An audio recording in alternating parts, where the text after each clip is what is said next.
ఇక్కడ వేదికపై ఉన్న దైవజనులందరికీ పేరు పేరున ప్రభువైన యేసుక్రీస్తు నామములో నా యొక్క శుభములు తెలియజేస్తున్నాను. మీ అందరికి కూడా నా శుభములు తెలియజేస్తున్నాను. ప్రభు మీ అందరినీ దీవించును గాక. మరలా మిమ్మల్ని చూడడం చాలా సంతోషంగా ఉంది. మరి వాస్తవంగా ఈ రోజు ఇక్కడ కూటమి ఇవ్వడం అనేది చాలా అకస్మాత్తుగా జరిగింది. అసలు చాలా బిజీ షెడ్యూల్గా ఉండే నాకు గత చాలా వారాల నుండి నాకు విశ్రాంతి లేదు. ఎందుకంటే నేను దక్షిణాఫ్రికాకు వెళ్ళొచ్చాను.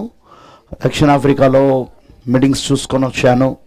దానివలన సౌత్ ఆఫ్రికా వెళ్ళి రావడం వలన దానికంటే ముందు నేను పంజాబ్కి వెళ్ళాను. పంజాబ్లో ప్రసంగించేసి ఆ వెంటనే మళ్ళీ దక్షిణాఫ్రికాకు వెళ్ళి మరలా దక్షిణాఫ్రికా నుండి రావడంతోటే మరలా మీటింగ్లు మొదలయ్యి ఇవన్నీ సీరియల్గా మీటింగ్స్ అయితేనే ఉన్నాయి. వచ్చే వారం పాస్టర్ ఆశీష్ డాల్ గారితో కూటాలు ఉన్నాయి. మళ్ళీ ఇవన్నీ కూడా ఉన్నాయి. అయితే ఒకబన్న అన్నారు ఒక్క మీటింగ్ అన్నా కంపల్సరీ కావాలి అంటే మరి ఈరోజు అందుకే ఇటు రావడానికి నేను ఒప్పుకున్నాను. వాస్తవంగా నేను అనకాపల్లికి వెళ్ళాను. వైజాగ్ దగ్గర అనకాపల్లి అక్కడ మీటింగ్స్ చూసుకొని నేను ఇటు వస్తున్నాను. నిన్న విజయవాడ వస్తూ విజయవాడలో కూడా నేను ప్రసంగం చేశాను. మరలా ఈరోజు ఇక్కడికి రావడం జరిగింది. ఈ రాత్రి మరలా తిరిగి మేము వెళ్ళిపోవాలి. ఎందుకంటే రేపు నాకు మళ్ళీ ప్రభురాత్రి భోజనం ఉంది. అలానే ఎల్లుండి మరలా 3 ఆరాధనలు ఉన్నాయి. చాలా బిజీగా ఉంది. సరే, ఏది ఏమైనా మీ అందరూ దేవుడు దీవించును కాక. మీరెంత ఓపికతో ఉన్నారో నేను కూడా అంతే ఓపికతో ఉన్నాను. సరే, let's turn to the Bible. పరిశుద్ధ గ్రంథం తీద్దాం. కొరింథీయులకు రాసిన మొదటి పత్రిక 10వ అధ్యాయము. అద్భుతమైన సాక్ష్యాన్ని మనం విన్నాము. సహోదరుని దేవుడు సంపూర్ణంగా స్వస్థపరిచి సంపూర్ణమైన ఆరోగ్యవంతురాలుగా ఉంచి సజీవ లెక్కలో ఎత్తబడిలోనికి తీసుకెళ్ళను గాక. అదే మా ప్రార్థన అయి ఉన్నది. కొరింథీయులకు రాసిన మొదటి పత్రిక 10వ అధ్యాయము 13వ వచనం చదువుదాం. మొదటిగా, సాధారణముగా మనుషులకు కలుగు శోధన తప్ప మరి ఏదియు మీకు సంభవింపలేదు. దేవుడు నమ్మదగిన వాడు, మీరు సహింపగలిగిన కంటే ఎక్కువగా ఆయన మిమ్మను శోధింపనీయడు. అంతేకాదు, సహింపగలుటకు ఆయన శోధనతో కూడా తప్పించుకొని మార్గమును కలగజేయును. ప్రభు ఈ మాటలను దీవించును గాక. అదేవిధంగా ఇంకొక లేఖనం కూడా చూద్దాం. యాకోబు పత్రిక 1వ అధ్యాయము. యాకోబు పత్రిక 1వ అధ్యాయము 12వ వచనం చదువుకుందాము. శోధన సహించువాడు ధన్యుడు, అతడు శోధనకు నిలిచిన వాడై ప్రభు తను ప్రేమించు వారికి వాగ్దానం చేసిన జీవ కిరీటము పొందును. దేవుడు కీడు విషయమై శోధింపబడనేరడు.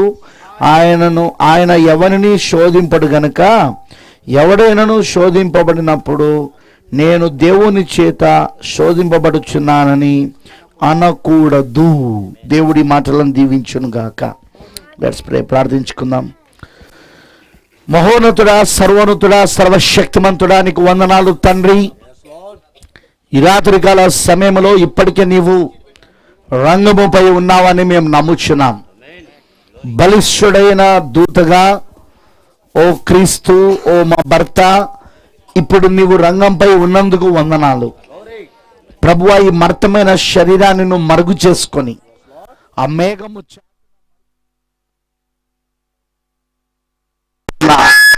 మాకు కావలసిన వర్తమానమును దయచేయమని ప్రార్థిస్తున్నా. నీ పరిశుద్ధాత్మనే ఇప్పుడు రంగం పైన ఉన్నాడు ప్రభువా. పరిశుద్ధాత్ముడే మాకు అర్థమవునట్లుగా చేసేది పరిశుద్ధాత్ముడే, ప్రత్యక్షతనిచ్చేది పరిశుద్ధాత్ముడే. అందుకే మేము పరిశుద్ధాత్మ పైన ఆధారపడుతున్నాము. మాకు అంతరంగ బోధకుడైన పరిశుద్ధాత్ముడే ఈరోజు ప్రభువా ఈ వాక్యమును మాకు తెరిచి మాకు అందరికీ అర్థమవునట్లుగా చేయును కాక. అంతేకాదు మమ్మల్ని అందరినీ విశ్వాసములో స్థిరపరచును గాక. పరిపూర్ణ విశ్వాసంలోనికి మేము వచ్చే భాగ్యము దయచేయి. ఆ పరిపూర్ణ విశ్వాసాన్ని మాకు ఇవ్వము దేవా. ఎందుకంటే పరిపూర్ణ విశ్వాసం ద్వారానే మేము అవతల గట్టుకు వెళ్ళగలం.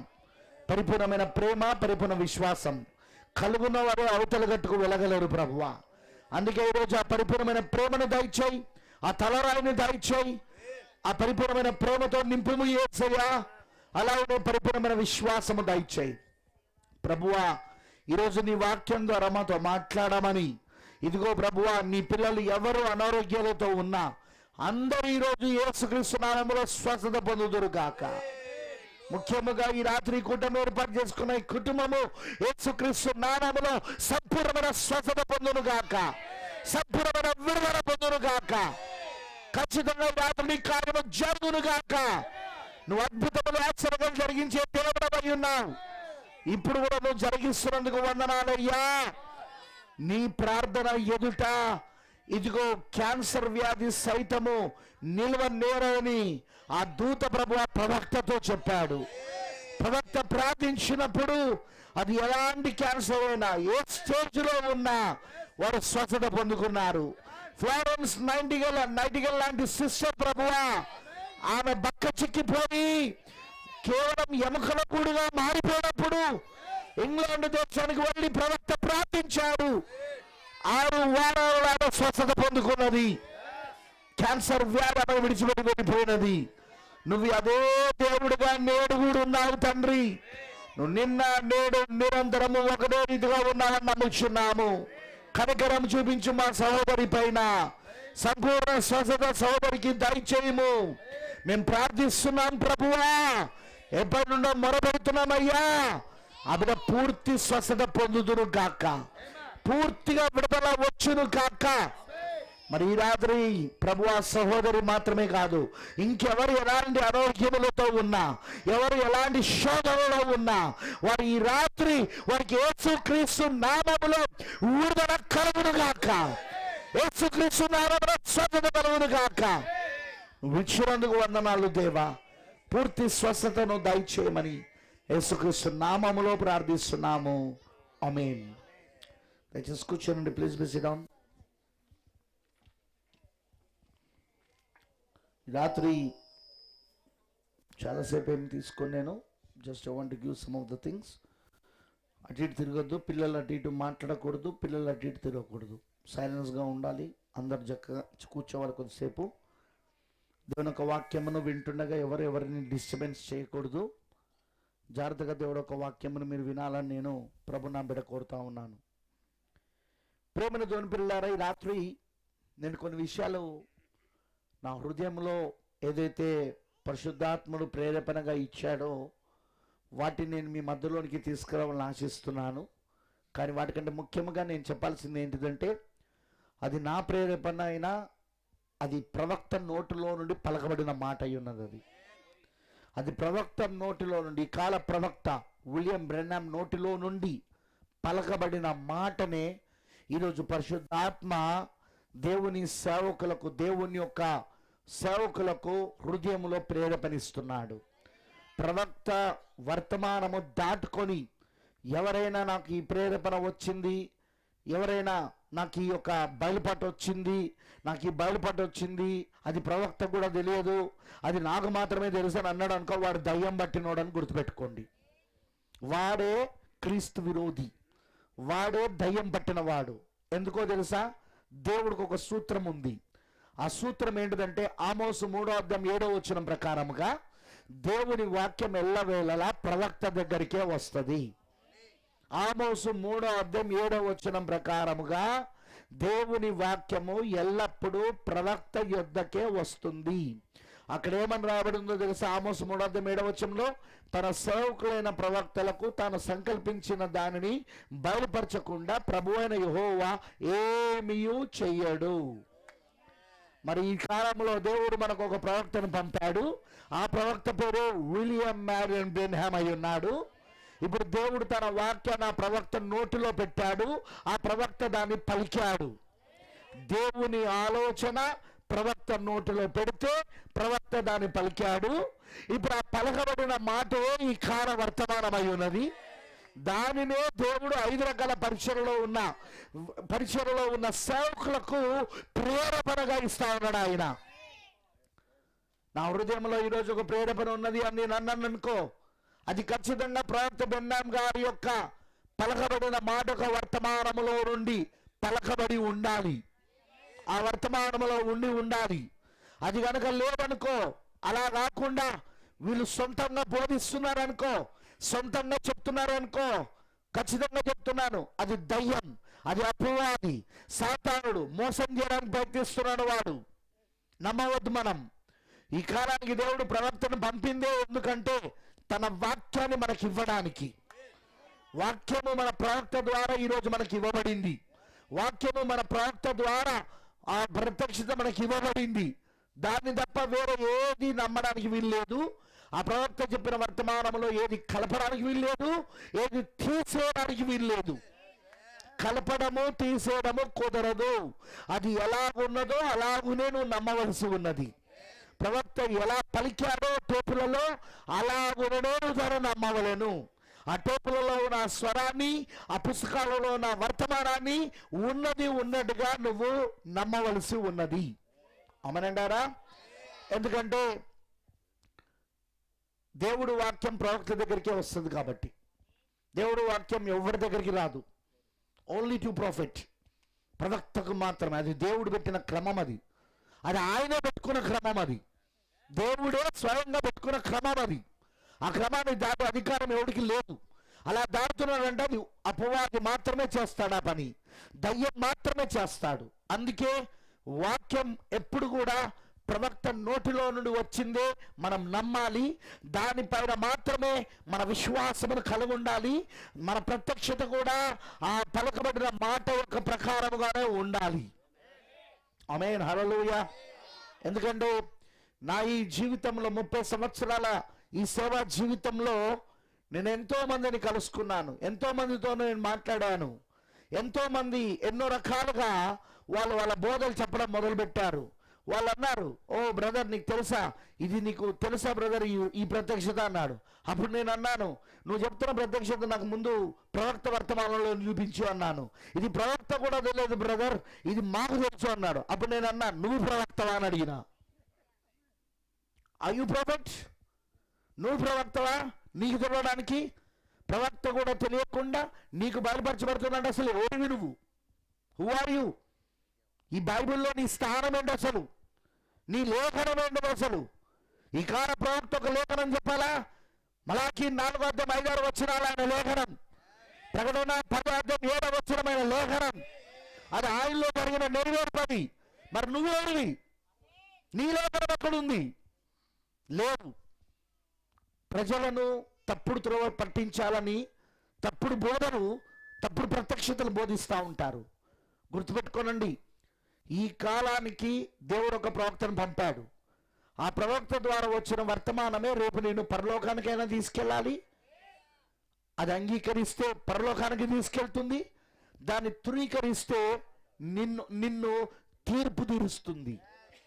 నోవాహు దినాలలో, జలప్రలయం కాలంలో నోవాహు చెప్పిన వర్తమానమును నమ్మిన వారు ఓడలోనికి వెళ్ళి రక్షించబడ్డారు. నోవాహు వర్తమానాన్ని త్రోసివేసిన వారు దేవుని ఉగ్రతలో పాలు పొంది దేవుని ఉగ్రతకు గురై అక్కడ జలప్రలయంలో నాశనమయ్యారు. ఆ రోజు దేవుడు ప్రపంచాన్ని తీర్పు తీర్చింది దేంతో అంటే నోవాహు యొక్క వాక్యముతో, నోవాహు యొక్క వర్తమానముతో. ఆ రోజు ఐగుప్తు దేశంలో ఆ మోషే, మొదటి నిర్గమం ప్రవక్త మోషే యొక్క వాక్యమే ఐగుప్తు దేశాన్ని తీర్పు తీర్చింది. అంగీకరించిన ఇశ్రాయేలులకు అది విమోచన ఇచ్చింది. ధృవీకరించిన ఫరో మంత్రులు మరియు ఫరో ప్రజలకు అది తీర్పుని చేసింది. అది అందుకే గుర్తుపెట్టుకో, ఈ కాలాల్లో కూడా దేవుడు ఎలా తీర్పు తీరుస్తాడు ఈ ప్రపంచానంటే ఖచ్చితంగా ఈ కాల ప్రవక్త విలియం మ్యారన్ బెన్హామ్ ద్వారా వచ్చిన వాక్యము ద్వారానే తీర్పు. అంగీకరిస్తే నీకు విమోచన, ఎత్తబడుట. ఒకవేళ త్రోసివేస్తే తీర్పు కోసం ఎదురు చూస్తుంటావు నువ్వు. నీకు తీర్పు రాక తప్పదు నీకు. గుర్తుపెట్టుకో. అందుకే ఈ రోజున మనం ప్రవక్త వర్తమానాన్ని నమ్ముతున్న ప్రజలమై ఉన్నాం మనం. ప్రైజ్ ది లార్డ్, హల్లెలూయా. సరే, నిన్ను మాట్లాడుతా, మీరు నోవా దినాలలో పుట్టి ఉంటే ఎవరు నమ్మేటోళ్ళు? మీరు నోవా నమ్మాలా లేదా? నమ్మకపోతే ఏమవుతారు? సచ్చి ఉబ్బిపోయి నీళ్ళలో పెట్టి పైన తేలాడతారు జలప్రలయంలో. మోసకాలంలో పుట్టి ఉంటే మీరు ఎవరిని నమ్ముతారు? మోసని నమ్మాలా? నమ్మకపోతే ఆ 10 తెగుళ్ళు నీకు నీ కుటుంబానికి వచ్చేస్తాయి. దట్స్ ట్రూ, అది నిజమది. ఆ రోజు నినెవె పట్టణస్థులు యోనా వర్తమానం కనుక నమ్మి ఉండకపోతే ఏం జరిగేది? ఖచ్చితంగా అగ్ని చేత ఆ పట్టణం అంతా కాల్చివేయబడేది. వారు అంగీకరించారు కాబట్టి దేవుడు తన యొక్క ఉగ్రతను రానివ్వకుండా ఆపాడు అక్కడ. ఎప్పుడైనా గుర్తుంచుకోనండి, దేవుడు ఒక ప్రవక్తను పంపాడంటే 2 కార్యాలు జరుగుతాయి. ఒకటి, ఆ ప్రవక్త తీసుకొచ్చే వర్తమానం నీకు విమోచన ఇస్తుంది. నువ్వు దాన్ని అంగీకరించినప్పుడు, దాన్ని స్వీకరించినప్పుడు అది నీకు విమోచన కలగజేస్తుంది. అదే ప్రవక్త వర్తమానం త్రోసివేస్తే అదే ప్రవక్త వర్తమానం నిన్ను తీర్పు తీర్చి శిక్షిస్తుంది, శిక్ష కలగజేస్తుంది. ఒకే వర్తమానం రక్షించబడుతున్న వారికి, అంగీకరిస్తున్న వారికి అది విమోచన రక్షణను కలగజేస్తుంది. కానీ అదే వర్తమానాన్ని త్రోసివేస్తే అది వాళ్ళకు తీర్పు వర్తమానముగా మారుతుంది. అది అందుకే ఈ రాత్రి నేను చెప్పేది ఒకటే, వర్తమానం నమ్మండి. ఈ కాల ప్రవక్త విలియం బ్రన్హామ్ గారు చెప్పిన వర్తమానం నమ్మండి. దాంట్లో ఏది చేర్చొద్దు, ఏది తీసేయకూడదు. వాడెంత తెలియగలవాడైనా కావచ్చు, కానీ దానిలో చేర్చడానికి తీసేయడానికి వీలు లేదు. ఆయన ఏం చెప్పాడో దాన్ని నువ్వు నమ్మవలసి ఉన్నది, దాన్ని నువ్వు అంగీకరించవలసి ఉన్నది. ఆమేన్, హల్లెలూయా. అలా అంగీకరించినప్పుడు నువ్వు రక్షించబడతావు. మరి రాత్రి ఒక చిన్న వర్తమానం నేను మీ మధ్యలోనికి తీసుకురావాలని ఆశిస్తున్నాను. శోధన, నేను మాట్లాడబోతున్న అంశం ముఖ్యంగా శోధన మీద. అసలు శోధనలు ఎందుకు వస్తాయి? శ్రమలు, శోధనలు, పరీక్షలు, రోగములు, వ్యాధులు, అనారోగ్యాలు, ఆర్థిక ఇబ్బందులు, సమస్యలు, ఇవన్నీ ఎందుకు వస్తాయి? What is the reason? కారణం ఏంటిది? మొదటిగా మీకు ఒక లేఖనం చెప్తాను, అది మీ అందరికి తెలిసిన లేఖనం. అది నేను చదివించాల్సిన అవసరం లేదు. సద్భక్తితో బ్రతకనుద్దేశించు వారందరూ హింస పొందుదురు. సద్భక్తితో అంటే మంచి భక్తితో బ్రతకాలని ఆశపడుతున్న వాళ్ళందరూ, బ్రతుకుతున్న వాళ్ళందరూ, సద్భక్తి అంటే మంచి భక్తి. ఆ మంచి భక్తితో బ్రతకను ఉద్దేశించి వాళ్ళందరూ హింస పొందుతారని బైబిల్ అంటుంది. అందుకే మీరు బైబిల్లో చూడండి ప్రియులారా, ఏ భక్తుని జీవితానైనా నువ్వు బైబిల్లో చదివితే, ఏ పరిశుద్ధుని జీవితాన్ని, ఏ ప్రవక్త జీవితాన్ని, ఏ విశ్వాస జీవితాన్ని బైబిల్లో రాయబడిన నువ్వు చదివితే వాళ్ళ జీవితాలు శోధనలతో, శ్రమలతో, హింసలతో, బాధలతో, నిందలతో, అవమానాలతో, సమస్యలతో నిండి ఉన్నది. ఎందుకు? కారణం ఏంటి? ఆ విధంగా దేవుడు ఎందుకు వాళ్ళ జీవితాలలో అలా ఇచ్చాడు?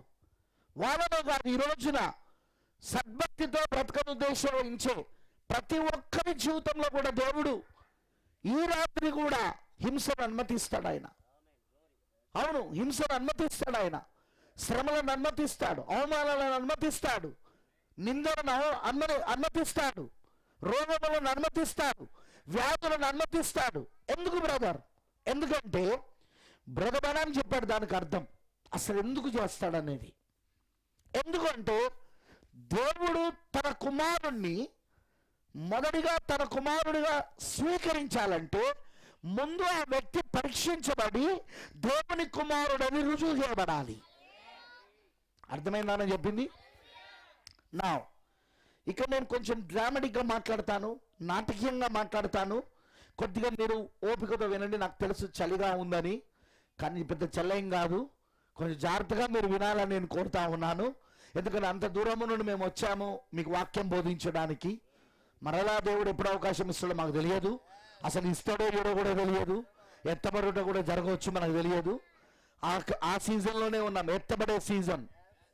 ఇదేం సీజన్ చెప్పండి? ఇది ఎత్తబడే సీజన్, ఇది ఎత్తబడే కాలమై ఉన్నది. ఇది ఆమనంటారా? మనం అంటాం చూడు, ఇది చలికాలం, ఇది వర్షాకాలం, ఇది ఎండాకాలం అంటావా? ఇప్పుడు మనం ఆత్మీయంగా మాట్లాడితే ఎక్కడున్నామో తెలుసా? ఇప్పుడు మనము ఎత్తబడే కాలంలో ఉన్నాం. మనం అది ఎప్పుడైనా జరగవచ్చు, అదిగా ఎప్పుడైనా ప్రారంభం కావచ్చు. ఆమనంటారా? అందుకోసమే జాగ్రత్తగా దేవుడు ఒక వాక్యం మీరు వినాలని నేను కోరుతా ఉన్నాను. దేవుడు జగత్తు పునాది వేయబడక మునిపే, లోక పునాదులు వేయబడక మునిపే దేవుడు ఒక ప్రత్యేకమైన జనాంగాన్ని తన మనసులో ఏర్పరచుకున్నాడు. బైబిల్ అంటుంది, ఎఫెసీ 1:4-6 అది రాయబడి ఉన్నది, మీకు బాగా తెలుస్తుంది. ఆ లేఖనం చాలాసార్లు మనం చదువుతూ ఉంటాము. ముఖ్యంగా ఎంటర్ మెసేజ్ వాళ్ళు ఎక్కువగా దాన్ని ప్రసంగిస్తుంటారు. అదేంటంటే జగత్తు పునాది వేయబడక మునిపే, లోక పునాదులు వేయబడక మునిపే ప్రేమ చేత దేవుడు మనల్ని క్రీస్తులో ఏర్పరచుకున్నాడని ఉంది బైబిల్లో. ప్రేమ చేత, కృప ద్వారా దేవుడు మనల్ని ఏర్పరచుకున్నాడు క్రీస్తు లోపట. ఇప్పుడు ఎవరినైతే ఆయన ఏర్పరచుకున్నాడో వాళ్ళందరూ ఆయన మనస్సులో ఉన్న ఆలోచనలు, వాళ్ళందరూ ఆయన మనస్సులో ఉన్న ఆలోచనలు, ఆయన మనస్సులోని ఆలోచనలో వాళ్ళని ఏర్పరచుకున్నాడు. ఇప్పుడు ఏర్పరచుకున్న వాళ్ళందరూ ఎవరైతే ఉన్నారో వారు ఆయన కుమారులు, ఆయన కుమార్తెలు మరియు ఆయన వధువై ఉన్నారు. వాళ్ళు ఆయన మనస్సులో, నేను మాట్లాడుతుంది ఆయన మనస్సులో. అది ఎప్పుడంటే జగత్తు పునాది వేయబడక మునిపే, లోక పునాదులు వేయబడక మునిపే ఆయన మనస్సులో ఏర్పరచుకున్న, ఆయన ఆలోచనలో ఏర్పరచుకున్న కుమారులు, కుమార్తెలు మరియు వధువు, వాళ్ళే వధువు ఉన్నారు. వధువు అక్కడ ఉన్నది. ఇప్పుడు దేవుడి ఉద్దేశం ఏంటంటే, దేవుడి యొక్క ఆలోచన ఏంటంటే, వారిని ఆలోచనలో ఉన్న వారిని ఈ భూమిపైకి తీసుకొచ్చి, ఈ శరీరంలోనికి తీసుకొచ్చి ఇక్కడ వారిని తన కుమారులు, కుమార్తెలని రుజువు చేయాలి. వారిని తన కుమారులుగా, కుమార్తెలుగా స్వీకరించే ముందు, వారిని తన కుమారులుగా, కుమార్తెలుగా తాను స్వీకరించే ముందు తన ఆలోచనలో ఎవరు ఏర్పరచబడ్డారో, ఎవరు ఎన్నుకోబడ్డారో, ఎవరు ముందు నిర్ణయించబడ్డారో వారిని ఏం చేస్తారంటే ఆయన ముందుగా వారిని రుజువు చేయాలి. వారిని రుజువు చేయాలి. రుజువు చేయడానికే, నిరూపించడానికే దేవుడు పరీక్షలను అనుమతిస్తాడు, హింసలను అనుమతిస్తాడు, శ్రమలను అనుమతిస్తాడు, శోధనలను అనుమతిస్తాడు, రోగములను, వ్యాధులను అనుమతిస్తాడు. ఇవన్నీ ఏం చేస్తాడంటే నిన్ను దేవుని కుమారుడు, దేవుని కుమార్తెవు నువ్వు అని రుజువు చేయడానికి. దేవుడు నీవు, ఆయన ఏర్పరచుకున్నాడు నిన్ను, ఆయన నిన్ను ఎన్నుకున్నాడు.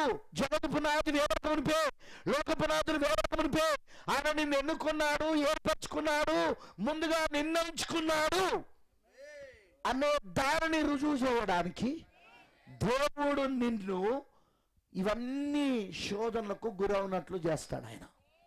అయితే ఒకటి గుర్తుంచుకో, యాకోబు పత్రికలో చెప్పినట్టు దేవుడు ఎవరిని శోధించడు. శోధించేది ఆయన కాదు, శోధించేది అపవాది, శోధించేది దయ్యం, శోధించేది సాతానుడు. కానీ అనుమతి ఇచ్చేది దేవుడు. ఎందుకంటే దేవుని అనుమతి లేకుండా వాడు నిన్ను తాకలేడు.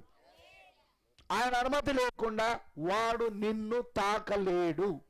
నిన్ను తాకాలంటే, వాడు నీకు శోధన తీసుకురావాలంటే, వాడు నీకు శ్రమ తీసుకురావాలంటే, రోగములు, వ్యాధులు తీసుకురావాలంటే, సమస్య తీసుకురావాలంటే గుర్తుపెట్టుకో, అవేమి వచ్చినా, అవేమి రావాలన్నా దేవుని అనుమతి కావాలి.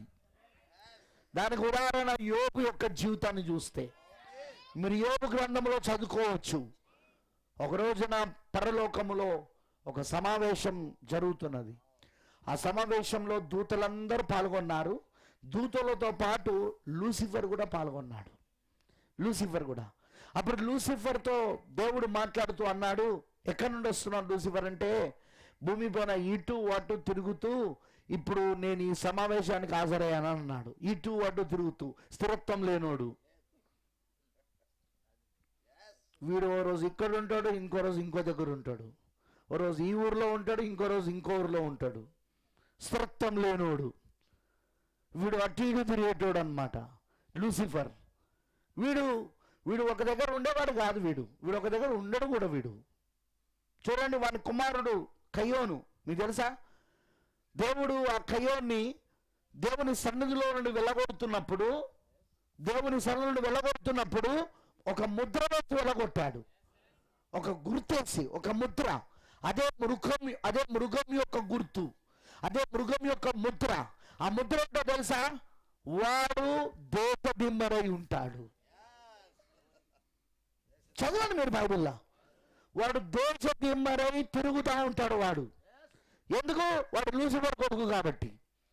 అలాంటి వాళ్ళు చాలా మంది ఉన్నారు ఇప్పుడు భూమి పైన. దేశదిమ్మరై తిరుగుతోళ్ళు తిరుగుతూనే ఉంటారు. వాళ్ళు లూసిఫర్ పిల్లలు. ఇక్కడ పోయి వీని చెడగొడతారు, అక్కడ పోయి వాని చెడగొడతారు, అక్కడ పోయి వాని చెడగొడతారు, ఇక్కడికి వచ్చి వీళ్ళని చెడగొడతారు. చెడగొట్టడమే వాడి పని,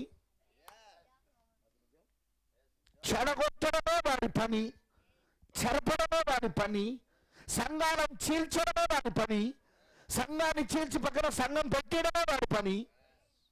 వాడు చేసే పనులన్నీ అలానే ఉంటాయి, లూసిఫర్ చేసే పనులన్నీ. ఆ రోజు యోబు గ్రంథంలో చూస్తే, అవును నేను అటు ఇటు తిరిగి వచ్చాను, ఎందుకంటే వాడు దేశదిమ్మరి. వాని కుమారుడు కయ్యోను కూడా దేశదిమ్మరి, వాని పిల్లలందరూ దేశదిమ్మరులే. వాళ్ళు దేశదిమ్మరులుగా ఉంటారు.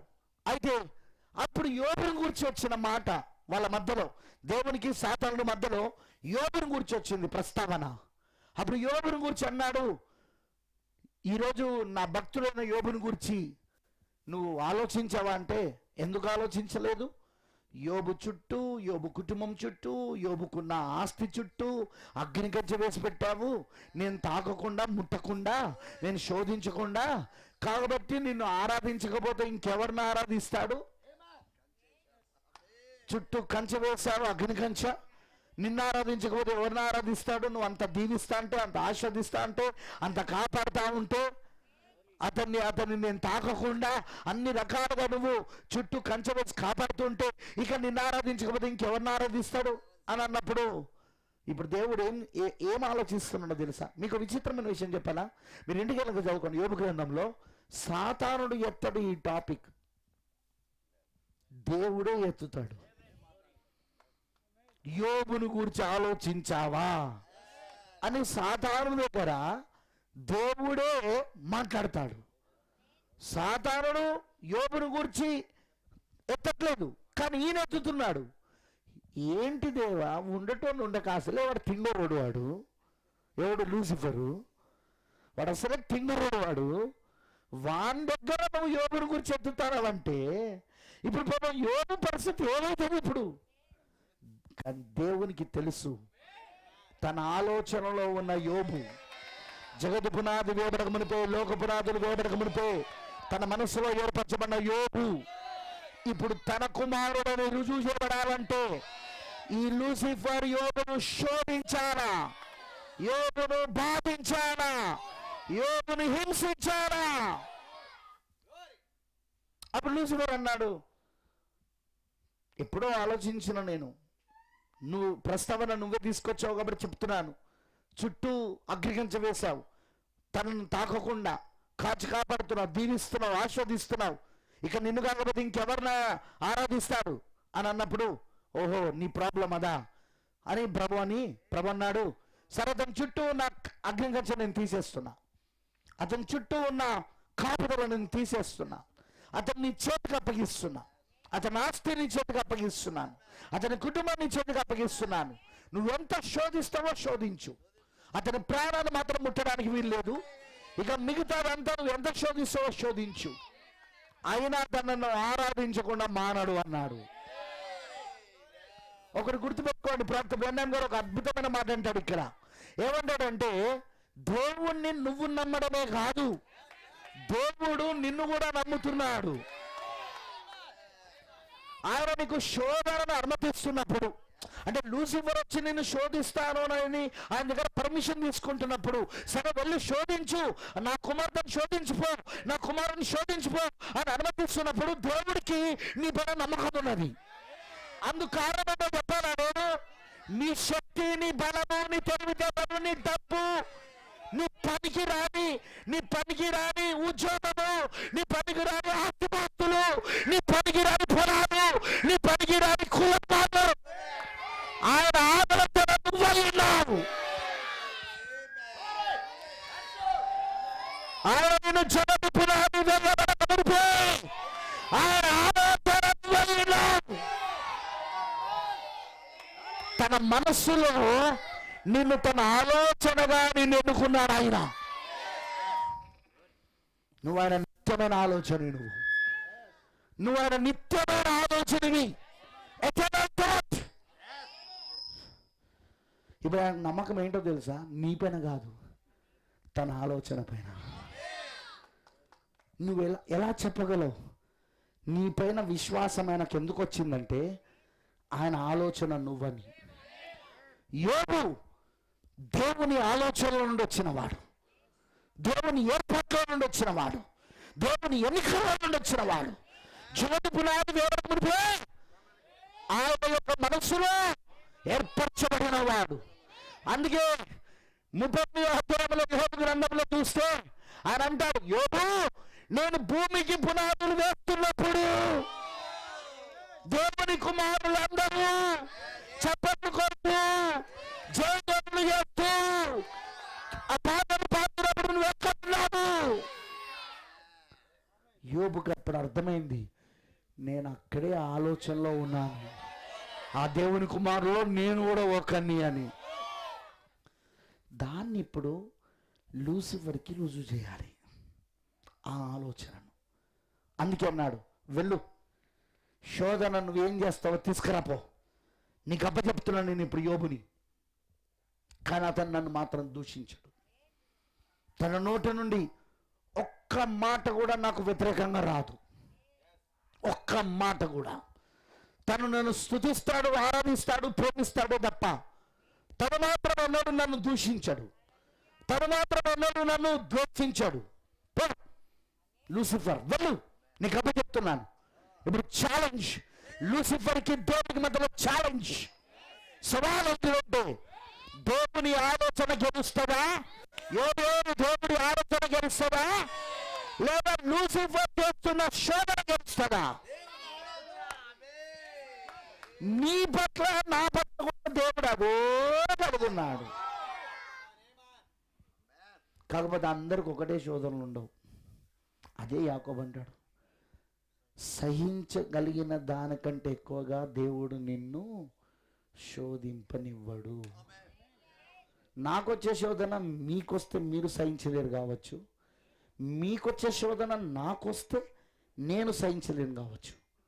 అందుకే దేవుని తెలుసు ఎవరెవరికి ఎంతెంత శోధనను అనుమతించాలో, ఎంతవరకు వీళ్ళు సహించగలుగుతారో, ఎంతవరకు వీళ్ళు దీన్ని ఎదుర్కోగలుగుతారో, ఎంతవరకు వీళ్ళు దీన్ని జయించగలుగుతారో దేవుడికి బాగా తెలుసు. అందుకే అక్కడ వరకే దేవుడు మనకు అనుమతిస్తాడు. ఏమాన్ హల్లెలూయా. నేను చెప్పేది అర్థమవుతున్నదా? మరి ఎందుకు అనుమతించాడు? మరి నువ్వు ఆయన ఆలోచనలో నువ్వు వచ్చావని, ఆయన ఆలోచన నువ్వే అని. జగత్ పునాది వేరమునిపే, లోక పునాది వేరమునిపే నువ్వు ఆయన ఆలోచన విన్నావని, ఆయన మనసులో ఆలోచనగా ఏర్పరచుకున్నాడని, నువ్వు ఆయన కుమారుడని, ఆయన కుమార్తెలని, ఆయన బంధువుని ఎలా రుజువు కావాల? మరి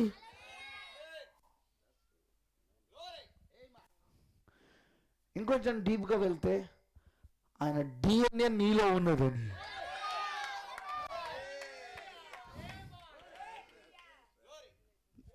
ఆయన DNA నీలో ఉన్నది, ఆయన జన్యువు నీలో ఉన్నది, ఆయన జన్యువు నీలో ఉన్నది. ఎందుకంటే నువ్వు ఆయనలో నుండి వచ్చావు, ఆయన ఆలోచన నుండి వచ్చావు, ఆయన మనసులో నుండి వచ్చావు. నువ్వు ఆయన కుమారుడివి, కుమార్తెలకు. అది ఆయన రుజువు చేయాలి. దానికి ఆయన ఏం చేస్తాడు? ఆయన DNA ఎప్పుడు ఓడిపోదు, ఆయన జన్యువు ఎప్పుడు ఓడిపోదు. ఆయనకు తెలుసు ఆ విషయం. అందుకే ఆయన శోధనను అనుమతిస్తాడు. అందుకే పౌలు గారు అంటారు, దేవుణ్ణి ప్రేమించే వారికి సమస్తము సమకూడి మేలు కొట్టే జరుగును.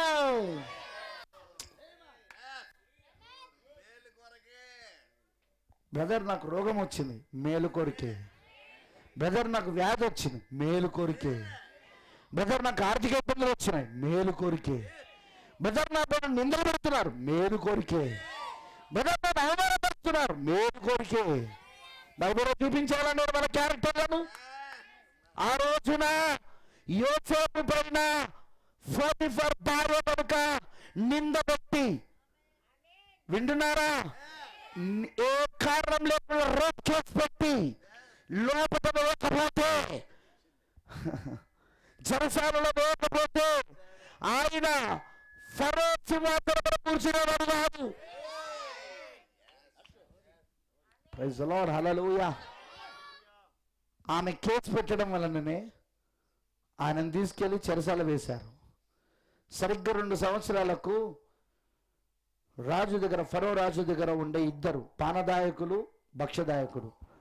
పానదాయకుడు అంటేనో ద్రాక్షరసం అందించేవాడు. రాజుకు కప్పులో, పాత్రలో ద్రాక్షరసం. ఇంకోతను భక్ష్యదాయకుడు అంటే రాజుకు ఆహారం పెట్టేవాడు. వీళ్ళిద్దరి పైన ఒక అభియోగం పెట్టబడింది. రాజును వీళ్ళిద్దరు కలిసి చంపడానికి ప్రయత్నిస్తున్నారని, విషము కలిపి చంపాలని చూస్తున్నారని అభియోగం పెట్టబడింది. వెంటనే వాళ్ళని అరెస్ట్ చేసి యోసేపున్న చెరసాలలో వేశారు. ఆ చెరసాల వేసుడితో దేవుడు వాళ్ళిద్దరిని కళల ద్వారా మాట్లాడాడు. వాళ్ళిద్దరికి కళల ద్వారా మాట్లాడాడు. ఆ ఇద్దరు ఆ కళలు కన్న తర్వాత ఆ కళల యొక్క అర్థం ఏంటో వాళ్ళకి తెలియక సతమతమవుతున్న సమయంలో యోసేపు అక్కడే చెరసాలలో ఉన్నాడు. యోసేపుకు కళల అర్థం చెప్పే వరం ఉన్నది. కళలకు అర్థం చెప్పే వరం ఉన్నది యోసేపుకి. యోసేపు వాళ్ళిద్దరు కళలు ఏమిటో విని ఇద్దరికి చెప్పాడు కళల భావము. పానదాయకంతో అన్నాడు, నీకొచ్చిన కళ ప్రకారం నువ్వు నీపై పెట్టిన అభియోగం అంతా అబద్ధమని తేలి మరలా తిరిగి నీ ఉద్యోగంలో నువ్వు వెళ్తావు. రాజుకు నువ్వు ఆ ద్రాక్ష రసపు ఆ కప్పుని నువ్వు అందిస్తావు, నీ ఉద్యోగం నీకు వస్తుంది. అదే భక్ష్యదాయకుడితో అన్నాడు, నీ పైన పెట్టమని అభియోగం రుజువు చేయబడి నీ తల తీసేయబడుతుంది అని చెప్పాడు. ఆయన చెప్పినట్టుగానే అవి 2 జరిగినాయి. అక్కడ యోసేపు అక్కడ ఉన్నప్పుడు జరిగిన కార్యం అది. ఆ తర్వాత రాజుకు కళ వచ్చింది, ఫరోకి కళ వచ్చింది. ఇప్పుడు ఆ కళకు ఒక అర్థం ఎవరు చెప్తారా అని ఫరో మదనపడుతుండగా, బాధపడుతుండగా అప్పుడు పానదాయకుడికి గుర్తుకొచ్చింది, నా కళకు అర్థం యోసేపు చెప్పాడని. అప్పుడు యోసేపును పిలిపించి యోసేపుకు ఆ కళ చెప్పినప్పుడు ఆ కళ ఒక భావాన్ని యోసేపు చెప్పాడు అక్కడ. నిజంగా ఇప్పుడు నిందనే వేయకపోతే యోసేపు చెరసాలలో ఉండేవాడా? చెరసాలలో లేకపోతే కళ్ళకు అర్థం చెప్పేవాడా? ఇప్పుడు ఫరో కళ్ళకు అర్థం చెప్పే అవకాశం యోసేపుకు దొరికేదా? ఒకవేళ కనుక ఆయన చెరసాలలో లేకపోతే దొరకపోదును. అది మోడు కొరకే జరిగింది. అది తర్వాత ఏం జరిగింది? ఫరో తన కుడి పార్శ్వమునకు హెచ్చించాడు అక్కడ ఎవరిని? యోసేపుని. ఫరో ప్రైమ్ మినిస్టర్గా చేసేసాడు. తెలుసా, ఐగుప్తు దేశానికి ప్రధానమంత్రి అయిపోయాడు ఈయన. ఫరో ఈయనను ప్రధానమంత్రిగా పెట్టేశాడు. హల్లెలూయా. అన్ని వ్యవహారాలు, మొత్తం రాజ్య వ్యవహారాలన్నీ కూడా తాను యోసేపు చేతికి అప్పగించి తాను తినడము త్రాగడం తప్ప ఇంకేమి చూసుకోవట్లేదు ఉంది బైబిల్లో. ఆ రోజున అన్నలను ద్వేషించారు. ఆ రోజు ఆయన సహోదరులను చంపాలని చూశారు. ఆ తర్వాత వాళ్ళు ఐగుప్తుకు వెళ్తున్న ఇష్మాయిలులకు అమ్మేశారు. ఇష్మాయిలు వెళ్ళి అక్కడ ఐగుప్తులో పోతీఫర్ ఇంటికి అమ్మేశారు. పోతీఫర్ భార్య ఈయన పైన కేసు పెట్టింది. ఇవన్నీ యోసేపుకి ఏం చేసినాయి? ఆయన మొట్టమొదటిగా చూసిన దర్శనం ప్రకారముగా వీళ్ళందరూ తనకు సాక్ష్యంగా పడతారని చెప్పిన ఆ యొక్క దర్శనం ప్రకారముగా, ఆ యొక్క వర్తమానం ప్రకారముగా, ఆ యొక్క ప్రవర్తన ప్రకారముగా ఇవన్నీ యోసేపులో నెరవేరు జరిగినాయి అక్కడ. ప్రియమైన దేవుని పిల్లలారా, శోధనలు, శ్రమలు, నిందలు, అవమానాలు, రోగములు, వ్యాధులు అన్నీ కూడా ఆయన పిల్లలను రుజువు చేయడానికి. అవి వారి మేలు కొరికే, ఆ కీడులన్నీ కూడా మేలు కొరికే దేవుడు మారుస్తూ ఉంటాడు. అదే దేవుడి దగ్గర ఉన్న గొప్పతనం. ప్రైజ్ ది లార్డ్, హల్లెలూయా. మన కీడులన్నీ మేలులుగా మార్చే దేవుడు ఆయన. ఏం జరిగింది యోబు జీవితంలో? యోబు జీవితంలో సవాలు దేవునికి సాతాను మధ్యలో వచ్చినప్పుడు యోబు ఎంత శోధించబడ్డా ఒకటే రోజున ఆస్తినంతా కోల్పోయాడు, నిరుపేద అయిపోయాడు. ఆయన ఒకటే మాట అన్నాడు, యెహోవా ఇచ్చెను, యెహోవాయే తీసుకొనెను, యెహోవా నామమునకే మహిమ కలుగును గాక. అతను ఇలా అనలేదు, దేవుడు ఎందుకు ఇవన్నీ నాకు చేస్తున్నాడు, దేవుడు నాకు అన్యాయం చేస్తున్నాడు, ఒక్క రోజులో నన్ను నిరుపేదగా చేసేశాడు, నా ఆస్తంతా పోయింది ఒక్క రోజులో, ఏంటి దేవుడు ఇలా చేస్తున్నాడు అని అనలేదు. ఒకటే అన్నాడు, యెహోవా ఇచ్చెను, యెహోవా తీసుకొనెను, యెహోవా నామమునకే మహిమ కలుగును గాక. తర్వాత తన పిల్లలను సాతానుడు చంపేశాడు. యోబు పిల్లలను చంపేసినప్పుడు గుర్తుపెట్టుకోనండి, యోబు పిల్లలను చంపేసినప్పుడు ఆ తర్వాత యోబుకు ఘోరమైన రోగమును, వ్యాధిని కలుగునట్లు చేశాడు. యోబు వల్లంతా కురుపులు వచ్చేసినాయి. ఆ గుల్లబెడుతూ ఉంటే పెంకాసుతో తీసుకొని దాన్ని ఆ గుల్లబరించలేక దాన్ని గొగుతూ ఉంటే రక్తం గారుతుంటే కుక్కలు వచ్చి నాకుతున్నాయి. యోబు బూడిద కుప్పలో కూర్చున్నాడు. అలాంటి స్థితిలో ఆయన భార్య వచ్చి ఒకటే మాట అన్నది, ఇంకా ఎందుకు బ్రతుకున్నావు, దేవుని దూషించి చచ్చిపోవచ్చు కదా అని. కానీ ఆ మాట ఆమె లేదు, అపవాదు అన్నది. అది ఆమెను అపవాదు వాడుకున్నాడు దూషించాలని. కానీ అప్పుడు ఆయన తెలుసా, మేలులు దేవుడు మనకు మేలులు ఇచ్చినప్పుడు మనం ఆ మేలులు అనుభవించినాం. మనము ఇప్పుడు దేవుడు మనకు కీడులో అనుమతించినప్పుడు ఆ కీడులు కూడా అనుమతించడం న్యాయమే కదా, ఆ కీడులను మనం అనుభవించాల్సిందే కదా, అది న్యాయమే కదా. ఒకవేళ మేలులు ఇచ్చినప్పుడు మేలును అనుభవించిన మనము ఇప్పుడు కీడులను దేవుడు అనుమతించినప్పుడు కీడు కూడా మనము సహించాలి కదా అన్నాడు. మూర్ఖురాల వల్లే నువ్వు మాట్లాడుతున్నావని అన్నాడు. ప్రైజ్ ది లార్డ్, హల్లెలూయా. అప్పుడు కూడా అన్నాడు, యెహోవా ఇచ్చెను, యెహోవాయే తీసుకొనెను, యెహోవా నామమునకే మహిమ కలుగును గాక. దేవుడు రుజువు చేస్తున్నాడు. యోబు ఎవరు అంటే జగత్తు పునాది వేబడక మునిపే, లోక పునాదులు వేబడ మునిపే తన మనస్సులోని ఆలోచనలో ఉన్నవాడని, తను ఏర్పరచుకున్నవాడని, తన మనస్సులో ఎన్నుకున్నవాడని ఇప్పుడు ఆ శోధన ద్వారా దేవుడు రుజువు చేస్తున్నాడు. సద్భక్తితో బ్రతకను ఉద్దేశించు వారందరూ హింస నొందుదురు. ఖచ్చితం, అది శోధనలు రావాలి. ప్రవక్త బ్రహ్నాం గారు ఒక అద్భుతమైన మాట అంటాడు, విజయాలు ఎప్పుడొస్తాయి, యుద్ధాలు జరిగినప్పుడేగా. యుద్ధములే లేకపోతే విజయాలు రావు. అలాగుననే బహుమతులు ఎప్పుడొస్తాయి, నువ్వు శోధనను జయించినప్పుడే కదా. శోధనలో లేకపోతే సాక్ష్యాలు లేవన్నాడు ఆయన. శోధనలో లేకపోతే సాక్ష్యాలు లేవన్నాడు ప్రవక్త. శోధనలు వస్తేనే సాక్ష్యాలు ఉంటాయి అక్కడ. ఆ శోధనను ఎలా ఎదుర్కొన్నావు, ఆ శోధనను ఎలా జయించావు, ఎలా దేవుని ఒక ఆత్మని నా శోధనలో నడిపించాడు, ఎలా నీకు ఆ సమయంలో ప్రత్యక్షతను ఇచ్చాడు, ఆ శోధన గురించిన భయపాటును ఏ విధంగా దేవుడు నీకు ఇచ్చాడు అనేది నీకు అర్థమైనట్టుగా చేస్తూ ఉంటాడు. ఓ దేవునికి మహిమ కలుగును గాక. పౌలు గారు అంటున్నాడు, సాధారణముగా మనుషులకు కలుగు శోధన తప్ప మరి ఏదియు దేవుడు మీకు అనుమతించలేదు. ఆయన శోధనతో పాటు తప్పించుకునే మార్గాన్ని కూడా ఆయన ఏర్పాటు చేస్తాడు. అంతేకాదు, సహించగలిగిన దానికంటే ఎక్కువగా ఆయన నిన్ను శోధింపనివ్వడు. అందుకే ఎవడైనా శోధించబడుతున్నప్పుడు నేను దేవుని చేత శోధించబడుతున్నానని అనకూడదు నువ్వు. ఎందుకంటే దేవుడు ఎవరిని శోధింపడు. శోధించేది అపవాది, కానీ దాన్ని అనుమతించేది దేవుడు. ఎందుకు అనుమతిస్తాడు అంటే నిన్ను తన కుమారుడిగా, తన కుమార్తెగా ఆయన నీకు బయలుపరచుకోవడానికి. నేను ఇక్కడ కొన్ని విషయాలు మాట్లాడతాను. రెడీగా ఉన్నారా? నాకు ఇంకో 15-20 నిమిషాలు టైం ఉంది. రెడీగా ఉన్నారా? ఇక్కడ నుండి ఇంకొంచెం లోతుకి వెళ్ళబోతున్నాం మనం.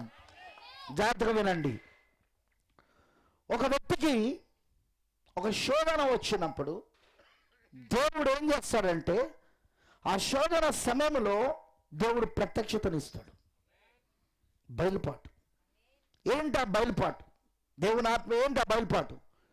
నీకెందుకు ఆ శోధన వచ్చింది అనేది నీకు చూపిస్తాడు ఆయన.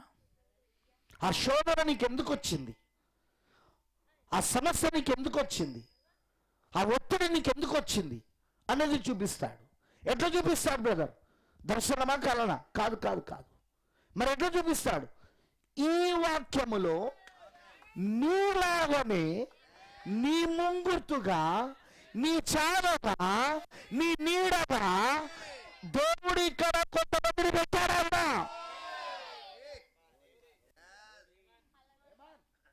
మీకు అర్థమైందని అన్నది? నీలాగనే నువ్వెలా ఇప్పుడు శోధన ఎదుర్కొంటున్నావో, నువ్వెలా ఇప్పుడు ఆ నిందలు ఎదుర్కొంటున్నావో, అవమానాలు ఎదుర్కొంటున్నావో, ఎలా నువ్వు ఆ సమస్యలు ఎదుర్కొంటున్నావో, అవన్నీ ఏవైతే నీకు వచ్చినాయో నీ జీవితంలో, ఆయన ఏం చేస్తాడంటే ఈ వాక్యాన్ని నీ జీవితంలో తెరుస్తాడు. ఈ వాక్యంకున్న ముద్రలు నీకు తెరబడతాయి. నేను చెప్పే అర్థమవుతున్నదా? అంటే ఈ వాక్యంకున్న ముద్రలు అంటే ఏంటి పాస్టర్ గారు? ఇది పరిశుద్ధాత్మ చేత ఇప్పటిదాకా ముద్రించబడి ఉన్నది, మూయబడి ఉన్నది. ఆ వాక్యం నీకు తెరబడినప్పుడు, ఓ ఇది ఎవరో కాదు, నేనే. నాకన్నా ముందు వీళ్ళు ఈ శోధన ఎదుర్కొన్నారు, ఇప్పుడు ఇదే శోధన నేను ఎదుర్కొంటున్నాను, ఇదే శ్రమ నేను ఎదుర్కొంటున్నాను, ఇదే పరీక్ష నేను ఎదుర్కొంటున్నాను, ఇదే మరణం నేను ఎదుర్కొంటున్నాను. ఇప్పుడు ఆయన ఏం చేశాడు?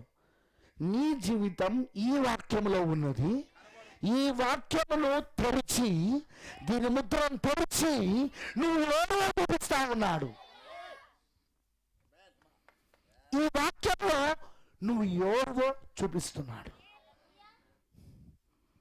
నేను చెప్పేది అర్థమవుతుందా? మరలా చెప్తున్నా, ఇట్స్ ఇంపార్టెంట్ థింగ్, చాలా ప్రాముఖ్యమైనది.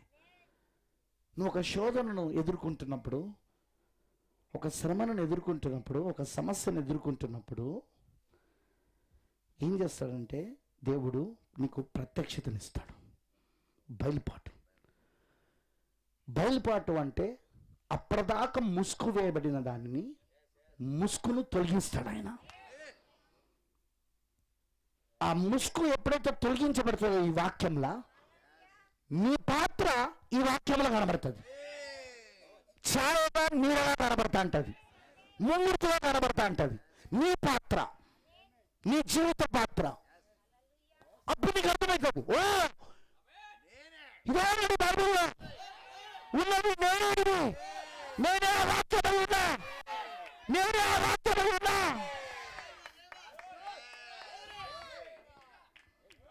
మీకు ఉదాహరణ చెప్తా, ప్రవక్త జీవితంలో జరిగినది చెప్తా. రెడీగా ఉన్నారా? మీరు కనుక రెగ్యులర్ మెసేజ్ బిలీవర్స్ అంటే రెగ్యులర్గా మెసేజ్ చదివేటోళ్ళు అయితే, నేను ఆల్రెడీ ఏదైతే ఇప్పుడు చెప్తున్నానో అది ఆల్రెడీ ప్రవక్త చెప్పిందే మీకు తెలుస్తుంది. ఇప్పుడు నేను చెప్పేది, బ్రదర్ బ్రానమ్ని చాలామంది క్రిస్టియన్ పిలవడం మొదలుపెట్టారు. విలియం బ్రెన్హామ్ గారిని ఆయన బ్రతుకుండగానే ఆయన సంఘములో విశ్వాసులే విలియం బ్రెన్హామ్ గారిని యేసుక్రీస్తుని ప్రకటించడం మొదలుపెట్టారు. విలియం బ్రెన్హామ్ గారికే కంప్లైంట్ ఇచ్చారు. పాంప్లెంట్లో కరపత్రంలో ఏముందో తెలుసా? విలియం మ్యారియన్ బ్రెన్హామ్ మా ప్రభు అయి ఉన్నాడు, విలియం మ్యారియన్ బ్రెన్హామ్లో నామంలో బాప్తిజమము పొందుకోవాలి, పాపక్షమాపణ అందులోనే ఉన్నది. అది ప్రవక్త చదివి ఏడవడం మొదలుపెట్టాడు. ఏంది నింద? నేను ఏ యేసుక్రీస్తు కోసమైతే ఇన్ని రోజులు బ్రతికాను, ఏ యేసుక్రీస్తునైతే ఇన్ని రోజులు నేను ప్రకటించాను, ఏ యేసుక్రీస్తు నా రక్షకుడు, నా విమోచకుడు, నా దేవుడు, నా స్వస్థపరచువాడని ప్రపంచానికి చాటించాను, ఇప్పుడు ఆ యేసుక్రీస్తును నేనే అంటున్నారు వీళ్ళు. ఆ యేసుక్రీస్తును నేనే నా గురించి ప్రకటిస్తున్నారు. ఇది నిజంగా అపవాది చేస్తున్న కార్యం. ఇది నా విరోధ అపవాది నా పైన పడిన పన్నాగం ఇది అని ఏడవడం మొదలుపెట్టాడు. దేవుడి దగ్గర కన్నీళ్ళు కారుస్తున్నాడు. మరి ప్రవక్త ఏమని చెప్పాడో తెలుసా? చిత్తకొట్టమైన సర్పమైన వర్తమానంలో నేను సేవను ఆపేస్తున్నానని చెప్పాడు. చదవండి మీరు ఇంటికి వెళ్ళాక ఆ మెసేజ్ని. నేను నా సేవను ఆపేస్తున్నాను, ఎందుకంటే నేను క్రీస్తు విరోధిగా ఉండి నరకం పోవడం నాకు ఇష్టం లేదు. నన్ను వీళ్ళు క్రీస్తుని ఆరాధిస్తున్నారు, బ్రెన్నాం క్రీస్తు నన్ను అంటున్నారు, బ్రెన్నాం క్రీస్తు నన్ను ఆరాధిస్తున్నారు. ఇది నేను భరించలేని విషయం. ఇది నా యొక్క శత్రువు అపవాది పుట్టించిన అబద్ధం. ఇది ప్రజలారా మీరు దాన్ని నమ్మకండి. ఇది నా శత్రువు అపవాది పుట్టించిన ఒక నింద. ఇది ఒక అపవాది, ఇది అపవాదికారం. ఎవరు సెలవిస్తున్నాడు? నేను నిజం చెప్తున్నాను. ఇది ఎవరు సెలవిస్తున్నాడు? నేను యేసుక్రీస్తుని కాదు. యేసుక్రీస్తు నా రక్షకుడు. నేను కూడా మీలాంటి సహోదరుని. నేను కూడా పాపినై ఉండి కృపచేత రక్షించబడిన వాడనే. ఏడ్చాడు, కన్నీళ్లు గార్చాడు. ఆ మీటింగ్లో, ఆ ప్రసంగంలో నేను మానేస్తున్నాను అన్నాడు. మానేశాడు. మానేసి వెళ్ళిపోయాడు, అడవిలోకి వెళ్ళిపోయాడు. ప్రార్థన చేస్తున్నాడు ఒంటరిగా. ఆయన ప్రార్థన చేస్తుండగా ప్రభుదూత ఆయనతో మాట్లాడాడు. ఏమనంటే, విలియం బ్రెనామ్, ఇది నీకు ఎందుకు వచ్చిందో చెప్తాను విను అని చెప్పి లేఖనాన్ని తీసి, ఏ లేఖనం తీసాడో తెలుసా? యోహాను సువార్త 1వ అధ్యాయములో అక్కడ బాప్తిస్మం ఇచ్చి యోహానుని వాళ్ళ ఆ కాలంలో మొదటి రాకడలో క్రీస్తుని ఎలా పొరపాటు పడ్డారో. బాప్తిస్మం ఇచ్చి యోహాను క్రీస్తు కాదు, కానీ క్రీస్తును పరిచయం చేయడానికి వచ్చిన వాడు. యేసు క్రీస్తును పరిచయం చేయడానికి వచ్చిన యోగియా. ఆ లేఖనం తీసి ఆ దూత, ఇదిగో ఇక్కడ వాళ్ళు ఎలాగైతే పొరపాటు పడ్డారు, ఎలా తనను క్రీస్తుని అనుకున్నారు, నువ్వు కూడా 2వ రాకడ ముందు వచ్చిన ఏలియావు కాబట్టి, అందుకే క్రీస్తుని పరిచయం చేస్తున్నావు కాబట్టి, అందుకే నిన్ను కూడా అలాగే అపార్థం చేసుకున్నారు. వెళ్ళు సేవకన్నాడు. మీకు తెలుసా ప్రవక్త ఏం చెప్పాడు?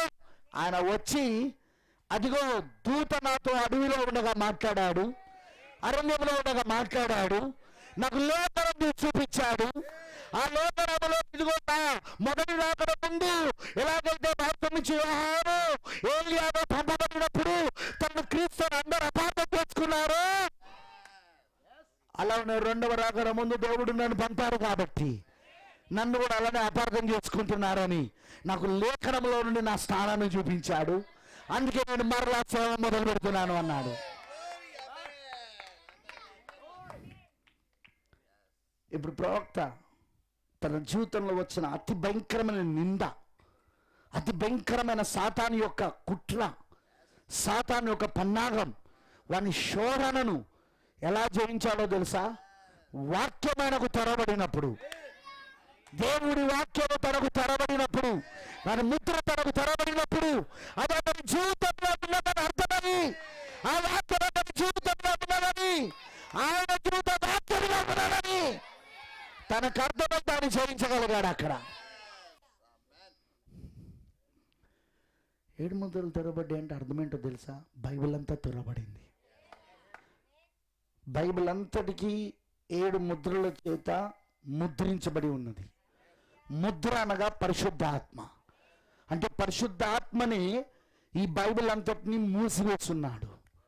ఇప్పుడు 7 ముద్రలు తెరవడం అంటే పరిశుద్ధాత్మని, ఆ గొర్రె పిల్లని, ఆ మూసివేయబడిన వాక్యాన్ని తెరుస్తా ఉన్నాడు. ఇప్పుడు ఆ మూసివేయబడిన వాక్యం నీకు తెరబడినప్పుడు, ప్రియులారా, ఆ వర్తమానం నీకు తెరబడినప్పుడు నీ జీవితాన్ని నువ్వు ఈ బైబిల్లో కనుగొంటావు. నువ్వు ఎక్కడి నుండో రావద్దు, ఈ వాక్యంలో నుండి వచ్చావు, ఈ బైబిల్లో నుండి వచ్చావు. ప్రవక్త బ్రెన్నాం గారు అంటారు, పెళ్లి కుమారుడు వాక్యమైతే పెళ్లి కుమార్తె కూడా వాక్యమే. ఎందుకు?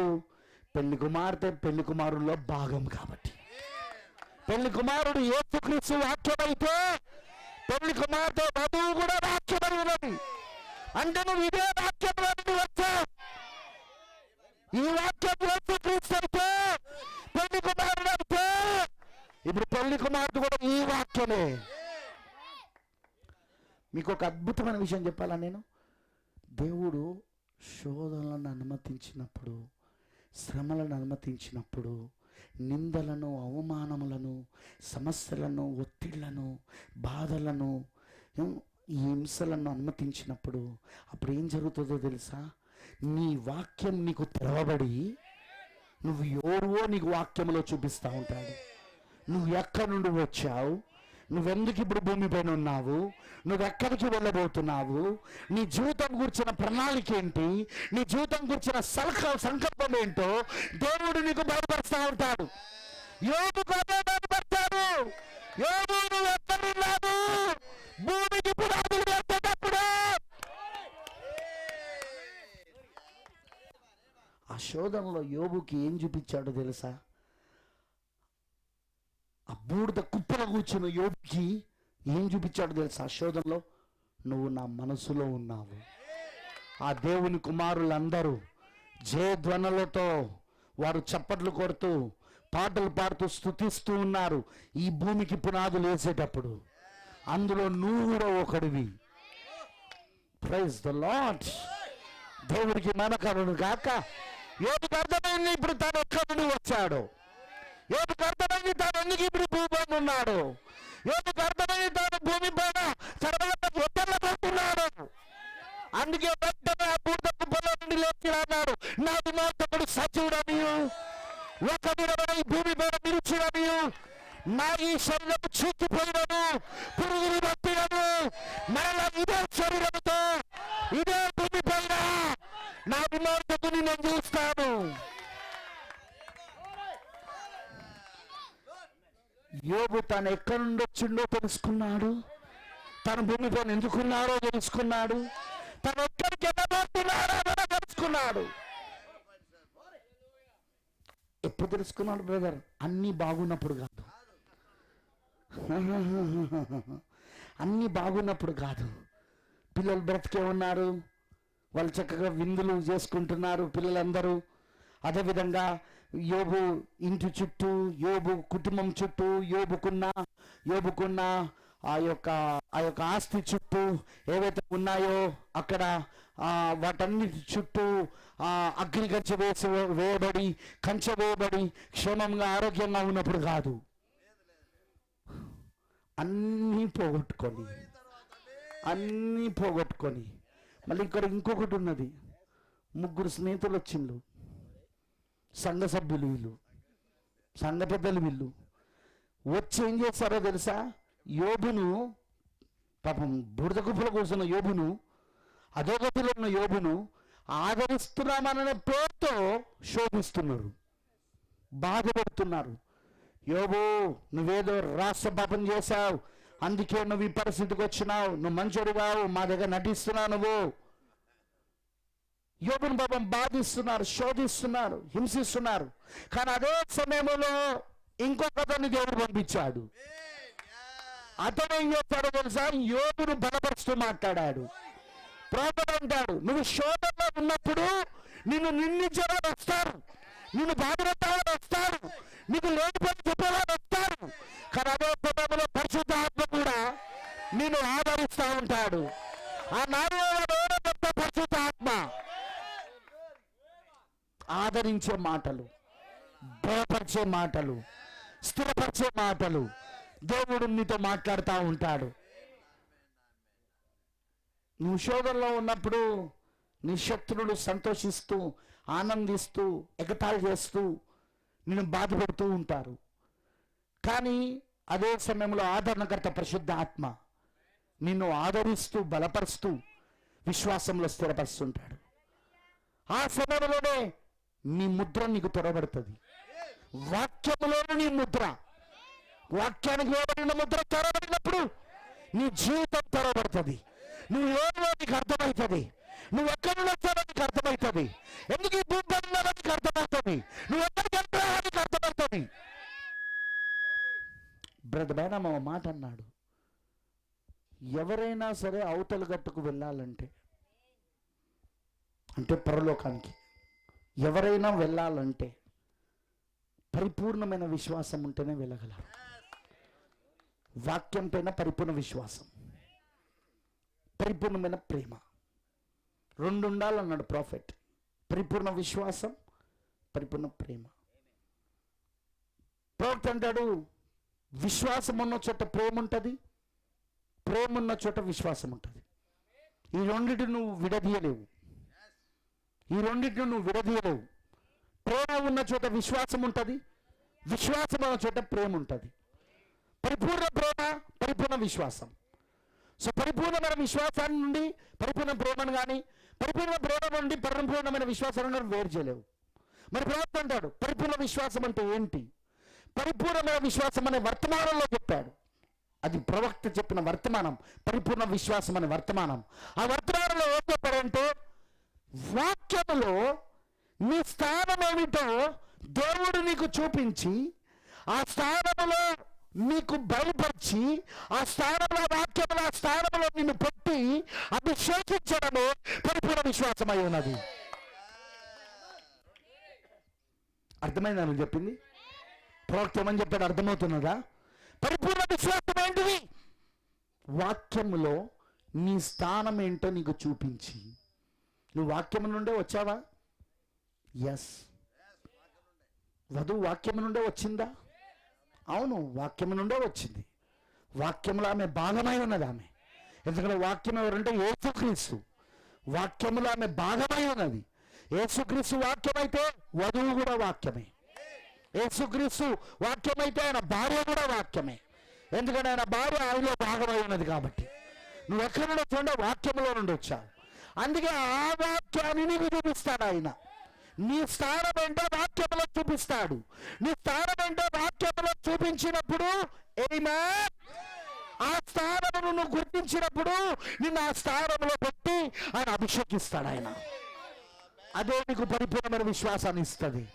మరి పరిపూర్ణ విశ్వాసం ఉన్న చోట పరిపూర్ణ ప్రేమ ఉంటుంది. అక్కడ పరిపూర్ణ విశ్వాసం ఉన్న చోట పరిపూర్ణ ప్రేమ ఉంటుంది.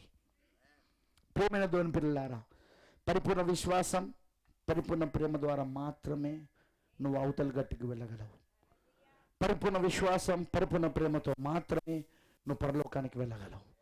పరిపూర్ణ విశ్వాసం ఏమిటి అంటే, ఇదిగో ఈ వాక్యం నీకు తెరవబడి, ఆ స్థానం, నీ వాక్యంలో నీ స్థానం ఏంటో, నువ్వు వాక్యంలో నుండి వచ్చావు, ఇప్పుడు ఆ స్థానాన్ని నీకు బయలుపరిచి, ఆ వాక్యంలో నీ స్థానాన్ని నీకు బయలుపరిచి ఆ స్థానంలో నేను పెట్టి అభిషేకించడమే పరిపూర్ణ విశ్వాసం అయి ఉన్నది. అది ఎప్పుడు వస్తుందో తెలుసా? ఎక్కువ శాతం శోధనలు వచ్చినప్పుడు, శ్రమలు వచ్చినప్పుడు, నిందలు వచ్చినప్పుడు, అవమానాలు వచ్చినప్పుడు, సమస్యలు వచ్చినప్పుడు, అనారోగ్యాలు వచ్చినప్పుడు, అలాంటివన్నీ వచ్చినప్పుడు దేవుడు తనకున్న ఈ వాక్యానికున్న ముద్రలను నీకు పగలగొట్టి తెరిచి, ఈ వాక్యంలో నీ స్థానం ఏంటో నీకు చూపించి, ఈ వాక్యంలో ఆ స్థానంలో నిన్ను పెట్టి అభిషేకించి, నీకు పరిపూర్ణమైన విశ్వాసాన్ని ఇచ్చి, పరిపూర్ణమైన ప్రేమనిచ్చి నిన్ను నడిపిస్తూ ఉంటాడు ఆయన. అది నిజం ప్రియులారా, అది వాస్తవం ప్రియులారా.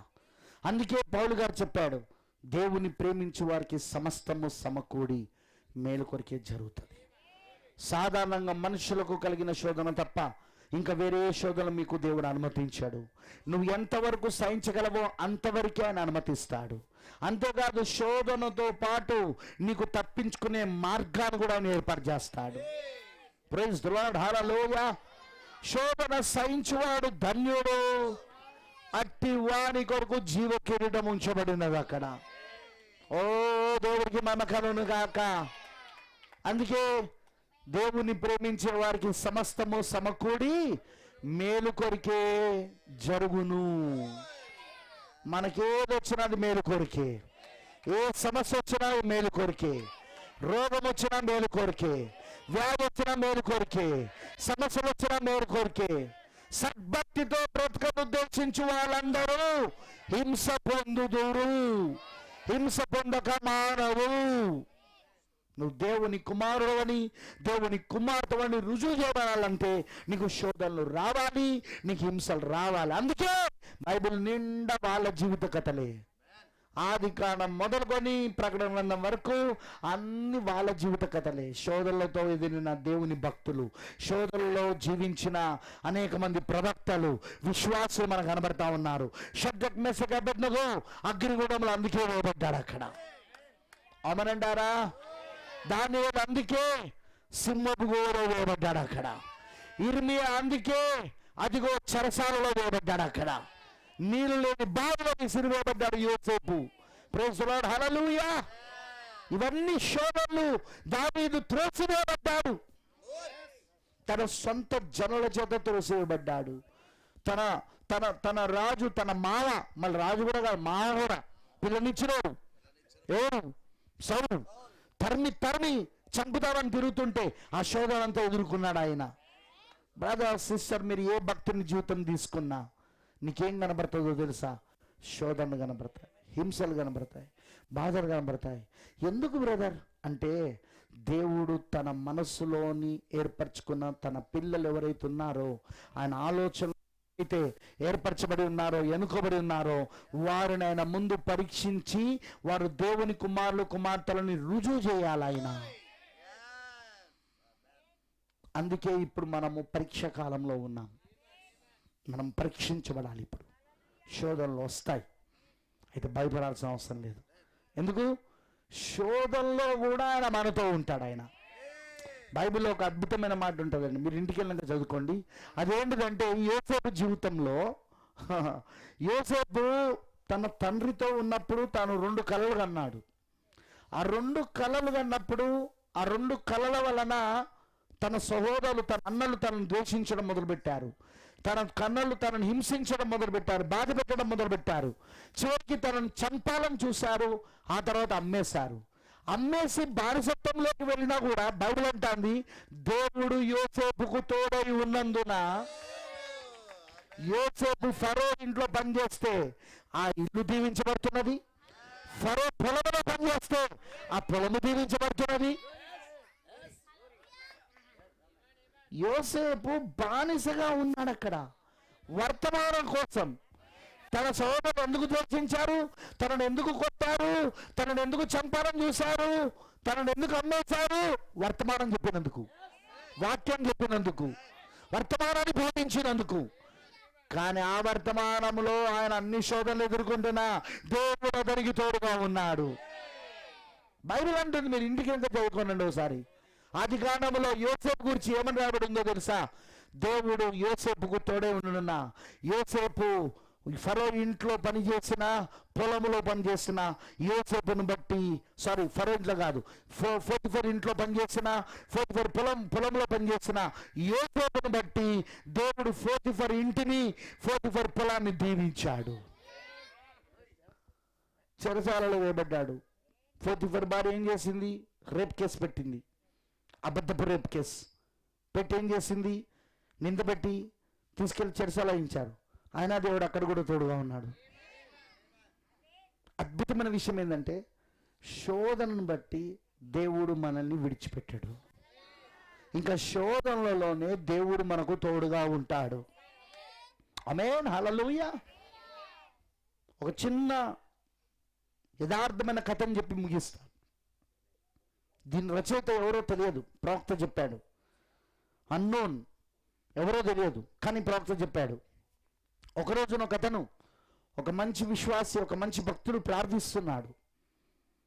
ప్రార్థిస్తుండగా అతను అడిగాడు, ప్రభువా, నా దినములలో నువ్వు నాతో ఎలా ఉన్నావో నాకు చూపించవా, నాకు తోడుగా ఎలా ఉన్నావో నాకు చూపించవా అని అన్నప్పుడు, అప్పుడు ప్రభు ఆయన ఒక దర్శనం చూపించడం మొదలుపెట్టాడు. ఆ దర్శనంలో తన జీవితంలో అన్నీ బాగున్న సమయం, చక్కగా అన్నీ బాగున్నాయి, ఏ శోధనలు, ఏ శ్రమలు, ఏ నిందలు, అవమానాలు ఏం లేవు.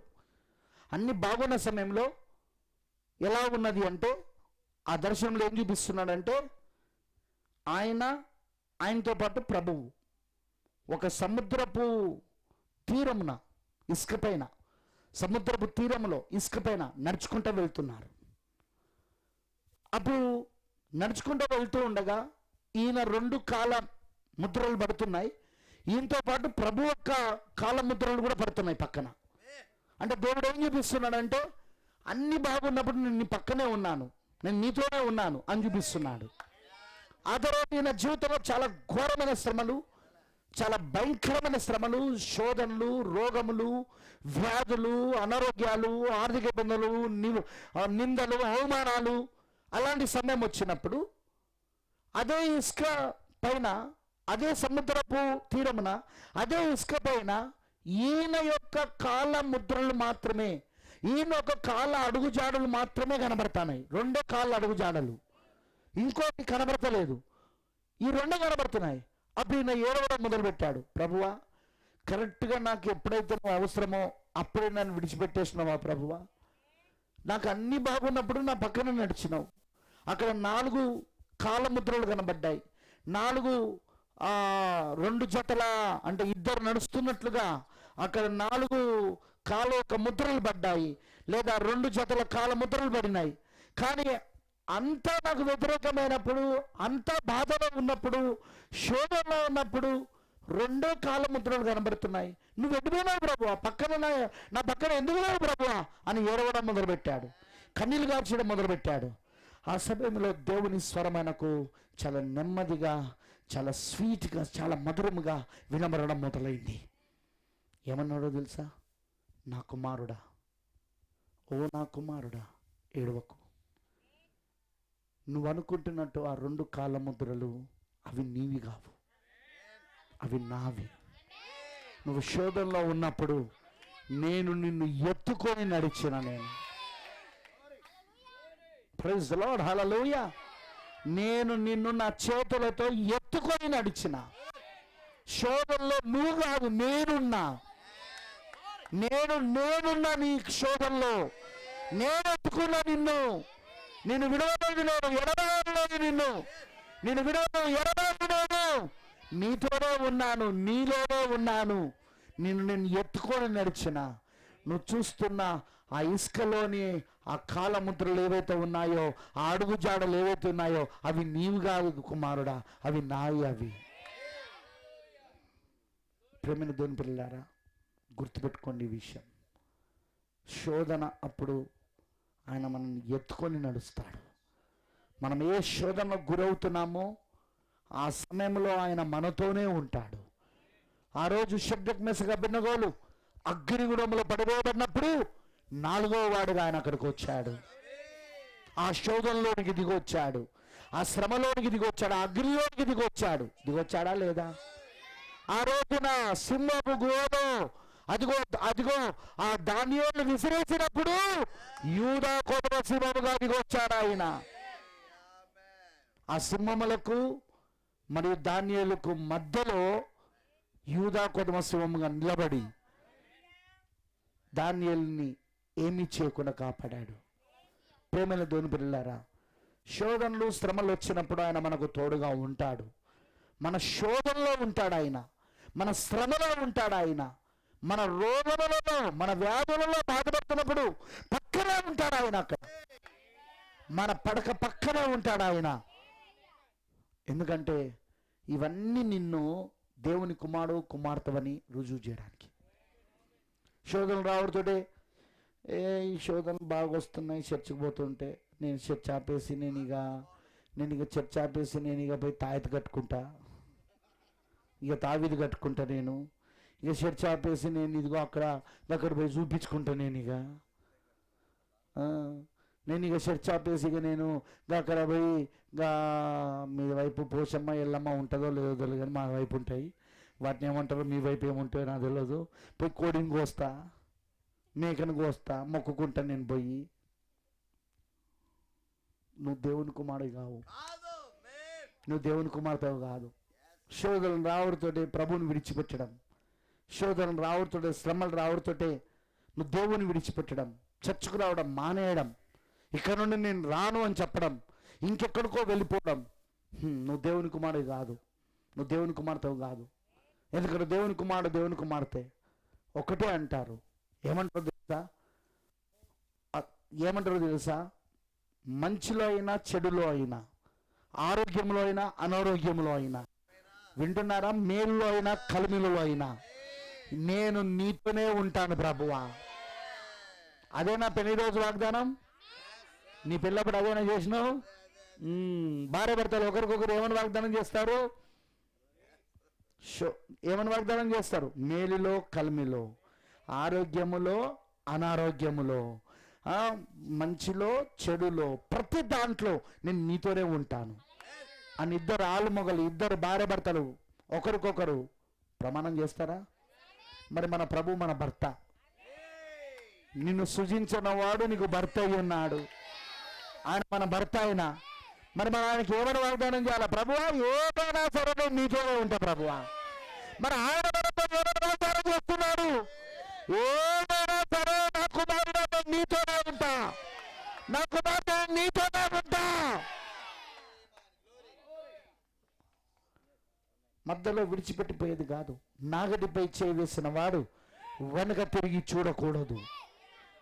ప్రైజ్ ది లార్డ్, హల్లెలూయా. ఏమైనా రాని, ప్రాణం ఉన్నా ప్రాణం పోయినా, ఉన్న ఆస్తి పోయినా, ఉద్యోగం ఉన్నా ఉద్యోగం పోయినా, వ్యాపారం ఉన్నా వ్యాపారం పోయినా, వింటున్నారా? ఏమైనా రాని ప్రభువా నేను నీతోనే ఉంటా, నీకు సాక్షిగా ఉంటా, నీతో జీవిస్తా, నీతోనే నిన్నే మహిమపరుస్తా, నిన్నే ఆరాధిస్తా. హల్లెలూయా. ఏమైనా రాని ప్రభువా నిన్ను స్తుతిస్తాను, నిన్నే ఆరాధిస్తాను అని చెప్పేవారే నిజమైన దేవుని కుమారులు కుమార్తెలై ఉన్నారు. వాళ్ళు ప్రభుని విడిచిపెట్టారు. వాళ్ళు మధ్యలో ప్రభుని విడిచిపెట్టారు. వాళ్ళు పరిస్థితులను బట్టి, సమస్యల రోగాలను బట్టి వాళ్ళు ప్రభుని అలానే గట్టిగా పట్టుకుంటారు. పౌలు గారు అన్నాడు, బ్రతుకుట క్రీస్తే, చావైతే లాభమే. ఎందుకు లాభం? ఏ క్రీస్తు కోసమైతే మనం బతుకుతున్నామో చస్తే ఆయన దగ్గరికి వెళ్తాం.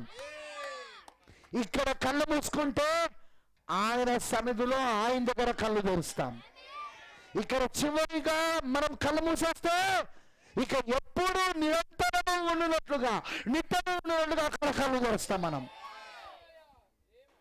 అందుకే బ్రతుకుతే క్రీస్తే, చావైతే లాభమే. ప్రైజ్ ది లార్డ్, హల్లెలూయా. అర్థమైన వాళ్ళందరూ హల్లెలూయా పడి. నీకు తెలుసా ఈ శోధనలప్పుడు నువ్వెవరో చూపిస్తాడు. శోధనల వల్లనే నువ్వెవరివో తేలిపోతుంది, శ్రమల వల్లనే నువ్వెవరివో తేలిపోతుంది. దేవుని కుమారువా, దేవుని కుమార్తెవా, అవునా కాదా, అంతేగా. అవి నిన్ను తేల్చేస్తాయి, నీ జీవితాన్ని చెప్పేస్తాయి, నువ్వేమో చెప్పేస్తుంది. దేవుడు తన వాక్యాన్ని కూడా తెరిచి నీ స్థానాన్ని చూపిస్తాడు ఇక్కడ. అదే దేవుని ప్రణాళిక. దేవునికి మహిమ కలుగును గాక. ప్రార్థించుకుందాం. Let's pray.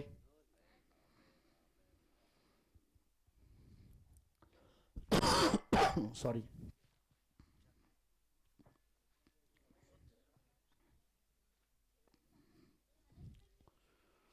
Thank you Lord. ప్రార్థన చేసుకుందాం. ప్రతి ఒక్కరు కూడా తలలు వంచి, దయచేసి మాట్లాడొద్దు, దయచేసి మాట్లాడొద్దు. ప్రార్థన చేద్దాం. దయచేసి మాట్లాడొద్దు. పూర్తిగా దేవునికి సమర్పించుకుందాం. శోధనలు మంచివే, శ్రమలు మంచివే, రోగములు కూడా మంచివే, వ్యాధులు మంచివే, ఆర్థిక ఇబ్బందులు మంచివే. అవన్నీ మనకు మంచివే. ఎందుకంటే అన్ని మేలు కొరికే దేవుడు జరిగిస్తాడు. కీడులన్నీ మేలులుగా మార్చే దేవుడు మన దేవుడు. దేవుని ప్రేమించే వారికి సమస్తము సమకూడి మేలు కొరికే జరుగుతున్నది. నువ్వు శోధనలో వచ్చినప్పుడు భయపడాల్సిన అవసరం లేదు. ప్రభు నీ పక్కన ఉంటాడు, నీతో ఉంటాడు, నిన్ను నడిపిస్తాడు. అంతేకాదు వాక్యంలోని స్థానం ఏంటో చూపిస్తాడు ఆయన. నీ జీవితమును దేవుడు తెరిచి చూపిస్తాడు ఆయన. ఇదిగో వాక్యమును తెరిచి, నీ జీవితాన్ని తెరిచి, ఆ వాక్యములో నీ స్థానము నువ్వు ఏదో చూపిస్తాడు ఆయన. ఆ వాక్యములో నిన్ను పెట్టి అభిషేకిస్తాడు ఆయన. నీకు విశ్వాసాన్ని ఇస్తాడు, పరిపూర్ణ విశ్వాసాన్ని. Thank you Lord, thank you Jesus, hallelujah. శోధన తుఫానులు ఎదురైనను, అపవాది కెరటాలు అడ్డు వచ్చినా, శోధన తుఫానులు ఎదురైనను, అపవాది కెరటాలు అడ్డు వచ్చినా, విశ్వాస తెరచాపను ఆ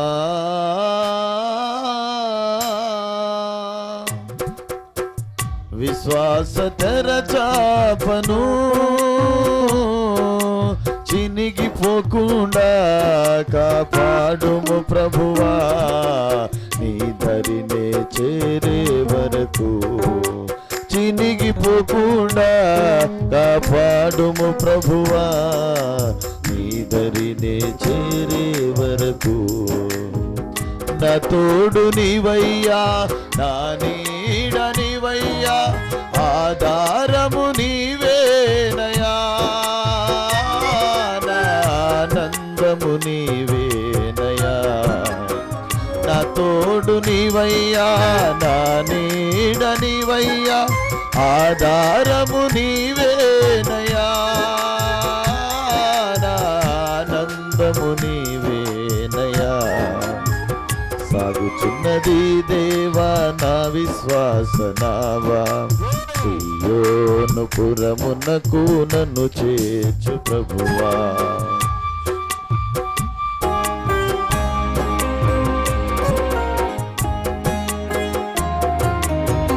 ఆమేన్, ఆమేన్. Praise the Lord.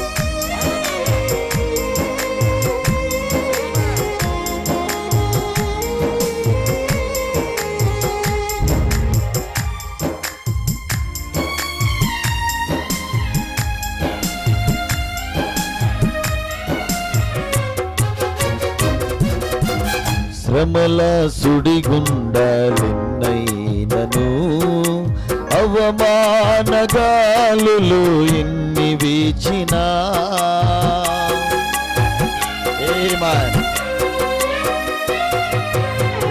శ్రమల సుడిగుండాలెన్నైనను, అవమానగాలులు ఎన్ని వీచినా, శరీరమే కుల్లినా,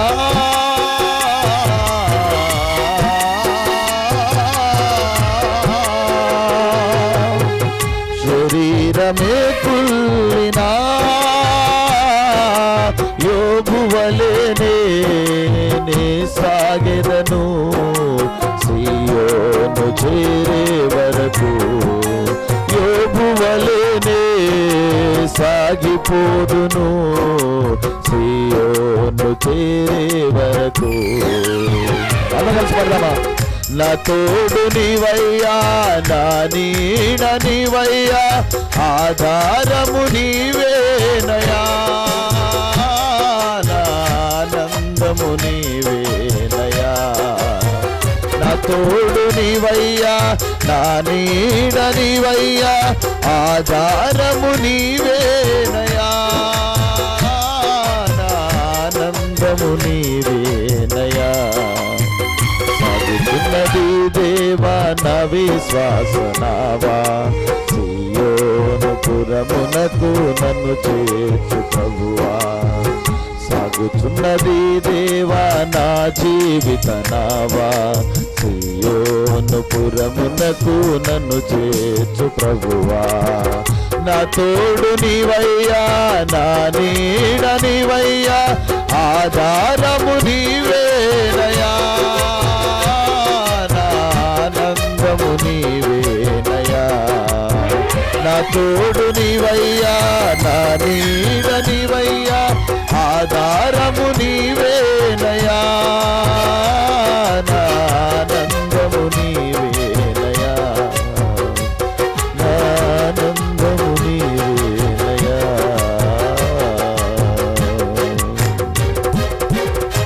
ప్రైజ్ ది లార్డ్, హల్లెలూయా.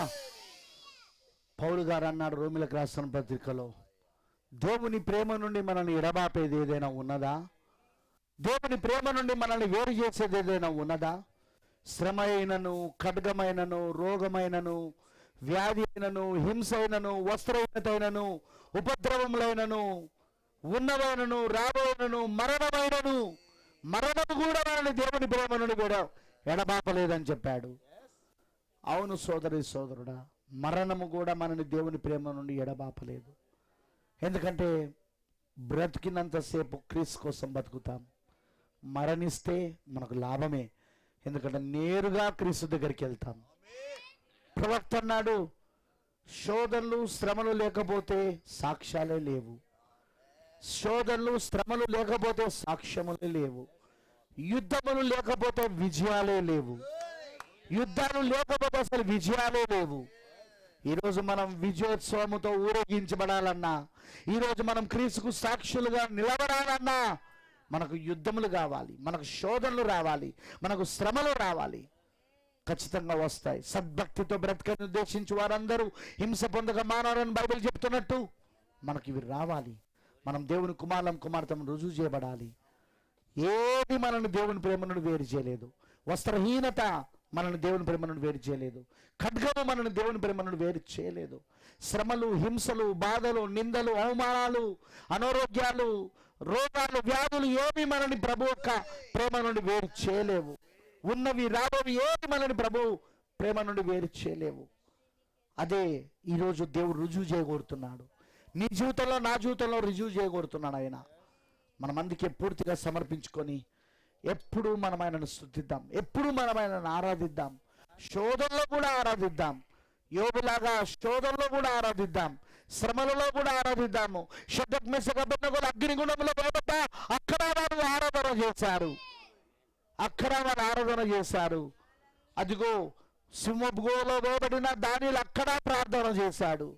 అదిగో ఆ తిమంగళం కడుపులో, పెద్ద చేప కడుపులో యోనా పడిన అక్కడ ప్రార్థన చేశాడు. ఓ, మనం ఎక్కడో ఆయనను స్తుతించాలి, మనం ఎక్కడో ఆయనను ఆరాధించాలి, ప్రార్థించాలి. ఏ స్థితిలో ఉన్నా సరే, ఏ స్థితిలో ఉన్నా సరే, ఏ సందర్భంలో ఉన్నా సరే నువ్వు దేవునికి సమర్పించుకో సోదరుడా. నువ్వేమో వాక్యం చెప్తుంది, నువ్వు ఆ సమయంలో వాక్యం నీకు బయలుపరచబడుతుంది. నువ్వు ఎవరువో, ఎక్కడి నుండి వచ్చావో, ఎందుకున్నావో ఈ భూమి పైన, ఎక్కడికి వెళ్తున్నావో నీ జీవితంలో, నీ యొక్క సమస్తమైన మరణము వాక్యములో తెరవబడి నీకు చూపించబడుతుంది. వాక్యముల స్థానం ఏమిటో నీకు చూపించబడుతుంది. నీ స్థానం ఏంటో ఓ సమర్పించుకో దేవుడికి. ప్రార్థించుకుందాం. ప్రభువైన దేవా, సర్వశక్తిమంతుడా, కృపామయుడైన తండ్రి, నీకు స్తోత్రములు. ఈ రాత్రి దేవా మేము ప్రార్థిస్తున్నాం. శోధన సహించువాడు ధన్యుడు, అట్టివాని కొరకు జీవకిరీటం ఉంచబడిందని బైబిల్ అంటుంది. నిజమే ప్రభువా, నీ వధువు జీవకిరీటమును ధరింపజేసుకోబోతున్నది. వాడబారని జీవకిరీటమును నీ వధువు ధరించుకోబోయే సమయం ఆసన్నమైనదయ్యా. అందుకే ఇప్పుడు ఈ పరీక్షా కాలంలో ప్రభువా, మేము నీ కుమారులము కుమార్తెలమని, నీ ఆలోచనలో మేము ఉన్నవాళ్ళమని, నీ జగత్ పునాది వేయబడి లోక పునాదులు వేయబడి నీ మనస్సులో ఆలోచనలను మమ్మల్ని ఏర్పరచుకున్నావని, నీ వధువుగా, నీ పెళ్లి కుమార్తెగా మమ్మల్ని నువ్వు ఏర్పరచుకున్నావని, నీ కొరకు మేము ప్రత్యేకమైన జనాంగమై ఉన్నారని, ఏర్పరచబడిన వంశంలో నుండి వచ్చిన వాడమని. అవును ప్రభువా, నువ్వు రుజువు చేయాలని మా జీవితంలో నువ్వు అన్ని అనుమతిస్తున్నావయ్యా. అందుకే మాకు ఏది జరిగినా మేలు కొరకే జరుగుతున్నది. సమస్తము సమకూడి మేలు కొరకే జరుగుతున్నది. మేము మాకంటే ముందు ప్రవక్తల జీవితాలు చూసాము, పరిశుద్ధుల జీవితాలు చూసాం, విశ్వాసుల జీవితాలు చూసాం. బైబిల్లో వాళ్ళు ఏ శోధన ఎదుర్కొన్నా అది వాళ్ళకి మేలుగా మారింది. మేము కూడా అంతే ప్రభువా. ఎందుకంటే మేము ఆ వాక్యంలో నుండి వచ్చాం. వాళ్ళందరూ మా ముంగుర్తులై ఉన్నారు, వాళ్ళందరూ మా ఛాయను నీడనై ఉన్నారు. ఖచ్చితంగా ప్రభువా, ఈరోజు మేము నీ వాక్యంలో నుండి వచ్చిన వాళ్ళము కాబట్టి వాక్యము తెరవబడి మాకు మా స్థానం చూపించబడుతున్నది. నీ చిత్తం ఏంటో మాకు బయలుపరచబడుతున్నది. వాక్యంలో నీ చిత్తం ఏంటో మాకు తెలియజేయబడుతున్నది. అందులో మాకు పెద్దబడి మమ్మల్ని అభిషేకిస్తున్నావు దేవా. అందుకే శోధనలు మంచివే, శ్రమలు మంచివే, యుద్ధాలు మంచివే. అవే లేకపోతే సాక్ష్యాలు లేవు, అవే లేకపోతే విజయాలు లేవు. అవి ఉండడం వలనే మేము విజయం పొందుకుంటున్నాం దేవా. అందుకే నీకు సమర్పించుకుంటున్నాం. ఈ రాత్రి దేవా, ఈ కుటుంబాన్ని నువ్వు దీవించు, ఈ కూటాన్ని ఏర్పాటు చేసుకున్న కుటుంబాన్ని ఆస్వాదించు. తప్పకుండా వాళ్ళు దీవించబడుదురు గాక, ఆస్వాదించబడుదురు గాక, స్వస్థత పొందుదురు గాక. ఈ శోధన కాలంలో వారు ధైర్యంగా నిలబడుదురు గాక. వాగ్దాన వాక్యాన్ని గట్టిగా చేపట్టుకొని విశ్వాసముతో ఎవరు ఎన్ని రకాలుగా చెప్పినా, సాతానుడు ఎన్ని రకాలుగా వారు ప్రభువా వాళ్ళను శోధించిన స్థిరముగా నిలబడుదురు గాక, నీకు సాక్షిగా నిలబడును గాక, సంపూర్ణ స్వస్థత కూడా పొందుదురు గాక. ప్రభువును వాళ్ళ చేస్తున్నందుకు వందనాలయ్యా. పాస్టర్ జాకబ్ రాజు గారిని దీవించు, ఆయన కుటుంబాన్ని ఆస్వాదించు, ఆయన సంఘాన్ని అంతటినీ దీవించు దేవా. ఈ సంఘస్థులందరినీ ఆస్వాదించు, ప్రతి కుటుంబానికి నీ దీవెన కలుగును గాక. ఈ శోధన సమయంలో దేవుని కుమారులు దేవుని కుమార్తెలు రుజువు చేయబడుతున్న సమయంలో, ఈ వధువుగా రుజువు చేయబడుతున్న సమయంలో అందరికీ అత్యధికమైన విజయం దయచే దేవా. వాటన్నిటిపైన విజయం దయచే తండ్రి, నీ కృపను ఇవ్వమని ప్రార్థిస్తున్నాను. అలానే ఇక్కడ ఉన్న సేవకులందరినీ కూడా దీవించు, వారి కుటుంబాలను దీవించు, వారి సంఘములను దీవించు, నీ ఆశీర్వాదములతో నింపుము దేవా. ప్రభువా, చివరిగా ఒక శోధన రాబోతున్నది. ప్రవక్త అన్నాడు, ఇన్ని శోధనలన్నిట్లలో చివరి ఒక శోధన వస్తుంది అన్నాడు. అది చివరిదిగా. అదే ప్రపంచ సంఘముల సమాఖ్య ఒక ఒత్తిడి, అది రాబోతున్నదిగా. ఆ ప్రపంచ సంఘముల సమాఖ్య, ప్రపంచ సంఘముల సమితి ప్రభుత్వంతో కలిసి ఒత్తిడి తీసుకురాబోతున్నారు దాంట్లో చేరమని. కానీ ఈ వధువు దానిలో చేరదు. ఆ శోధన ఆమె ఎదుర్కొంటుంది, కానీ ఆ శోధన ఆమె జయిస్తుంది కూడా. ఆ శోధన ఆమెకు వచ్చినప్పుడు 3వ ఈడుపు పరిచర్య ప్రారంభమవుతుంది. పలకబడిన మాట ఒక పరిచర్య, 3వ ఈడుపు పరిచర్య ఆమెలో ప్రారంభమవుతుందని ప్రవక్త అన్నాడు. ఆ 3వ ఈడుపు పరిచర్యతో, పలకబడిన మాట పరిచర్యతో ఆమె ఈ శోధనలో నుండి మహిమలోనికి వెళ్ళిపోతుంది, ఎత్తబడిలోకి వెళ్ళిపోతుందని ప్రవక్త చెప్పాడు. ప్రభువా, తప్పకుండా వాటి కొరకు నువ్వు మమ్మల్ని సిద్ధపరుస్తున్నావు. ఈ శోధనలన్నీ దాని కొరికే ప్రభువా. ఆ రాబోతున్న చివరి ఒత్తిడిని ఎదుర్కోవడానికి నువ్వు ట్రైనింగ్ లాగా ఇస్తున్నావు, ఇవన్నీ శిక్షణ లాగా ఇస్తున్నావయ్యా. ఇక్కడ ఎలా మేము జయిస్తున్నామో అప్పుడు కూడా అలా జయించడానికి దేవా కృప చూపించు మా పైన. నువ్వు దీవించు మమ్మల్ని అందరికీ. ఆ జయించే శక్తి నువ్వు దేవా. జయించు వారిదే దేవుని రాజ్యం, ఓడిపోయిన వారిది కాదు. ఓడిపోయేది అపవాది, వారి సంతానం ఓడిపోతుంది. కానీ దేవుని సంతానం ఎప్పుడు జయిస్తుంది. జయించు వారికే ప్రభువా నీ రాజ్యమై ఉన్నది. అందుకే మేము జయించు వారిగా ఉండి ముందుకు వెళ్ళే భాగ్యము దయచేయమని నీకు సమర్పించుకుంటూ యేసుక్రీస్తు నామములో ప్రార్థిస్తున్నాము. ఆమేన్. ఆమేన్. God bless you all. దేవుని మీద దీవించును గాక.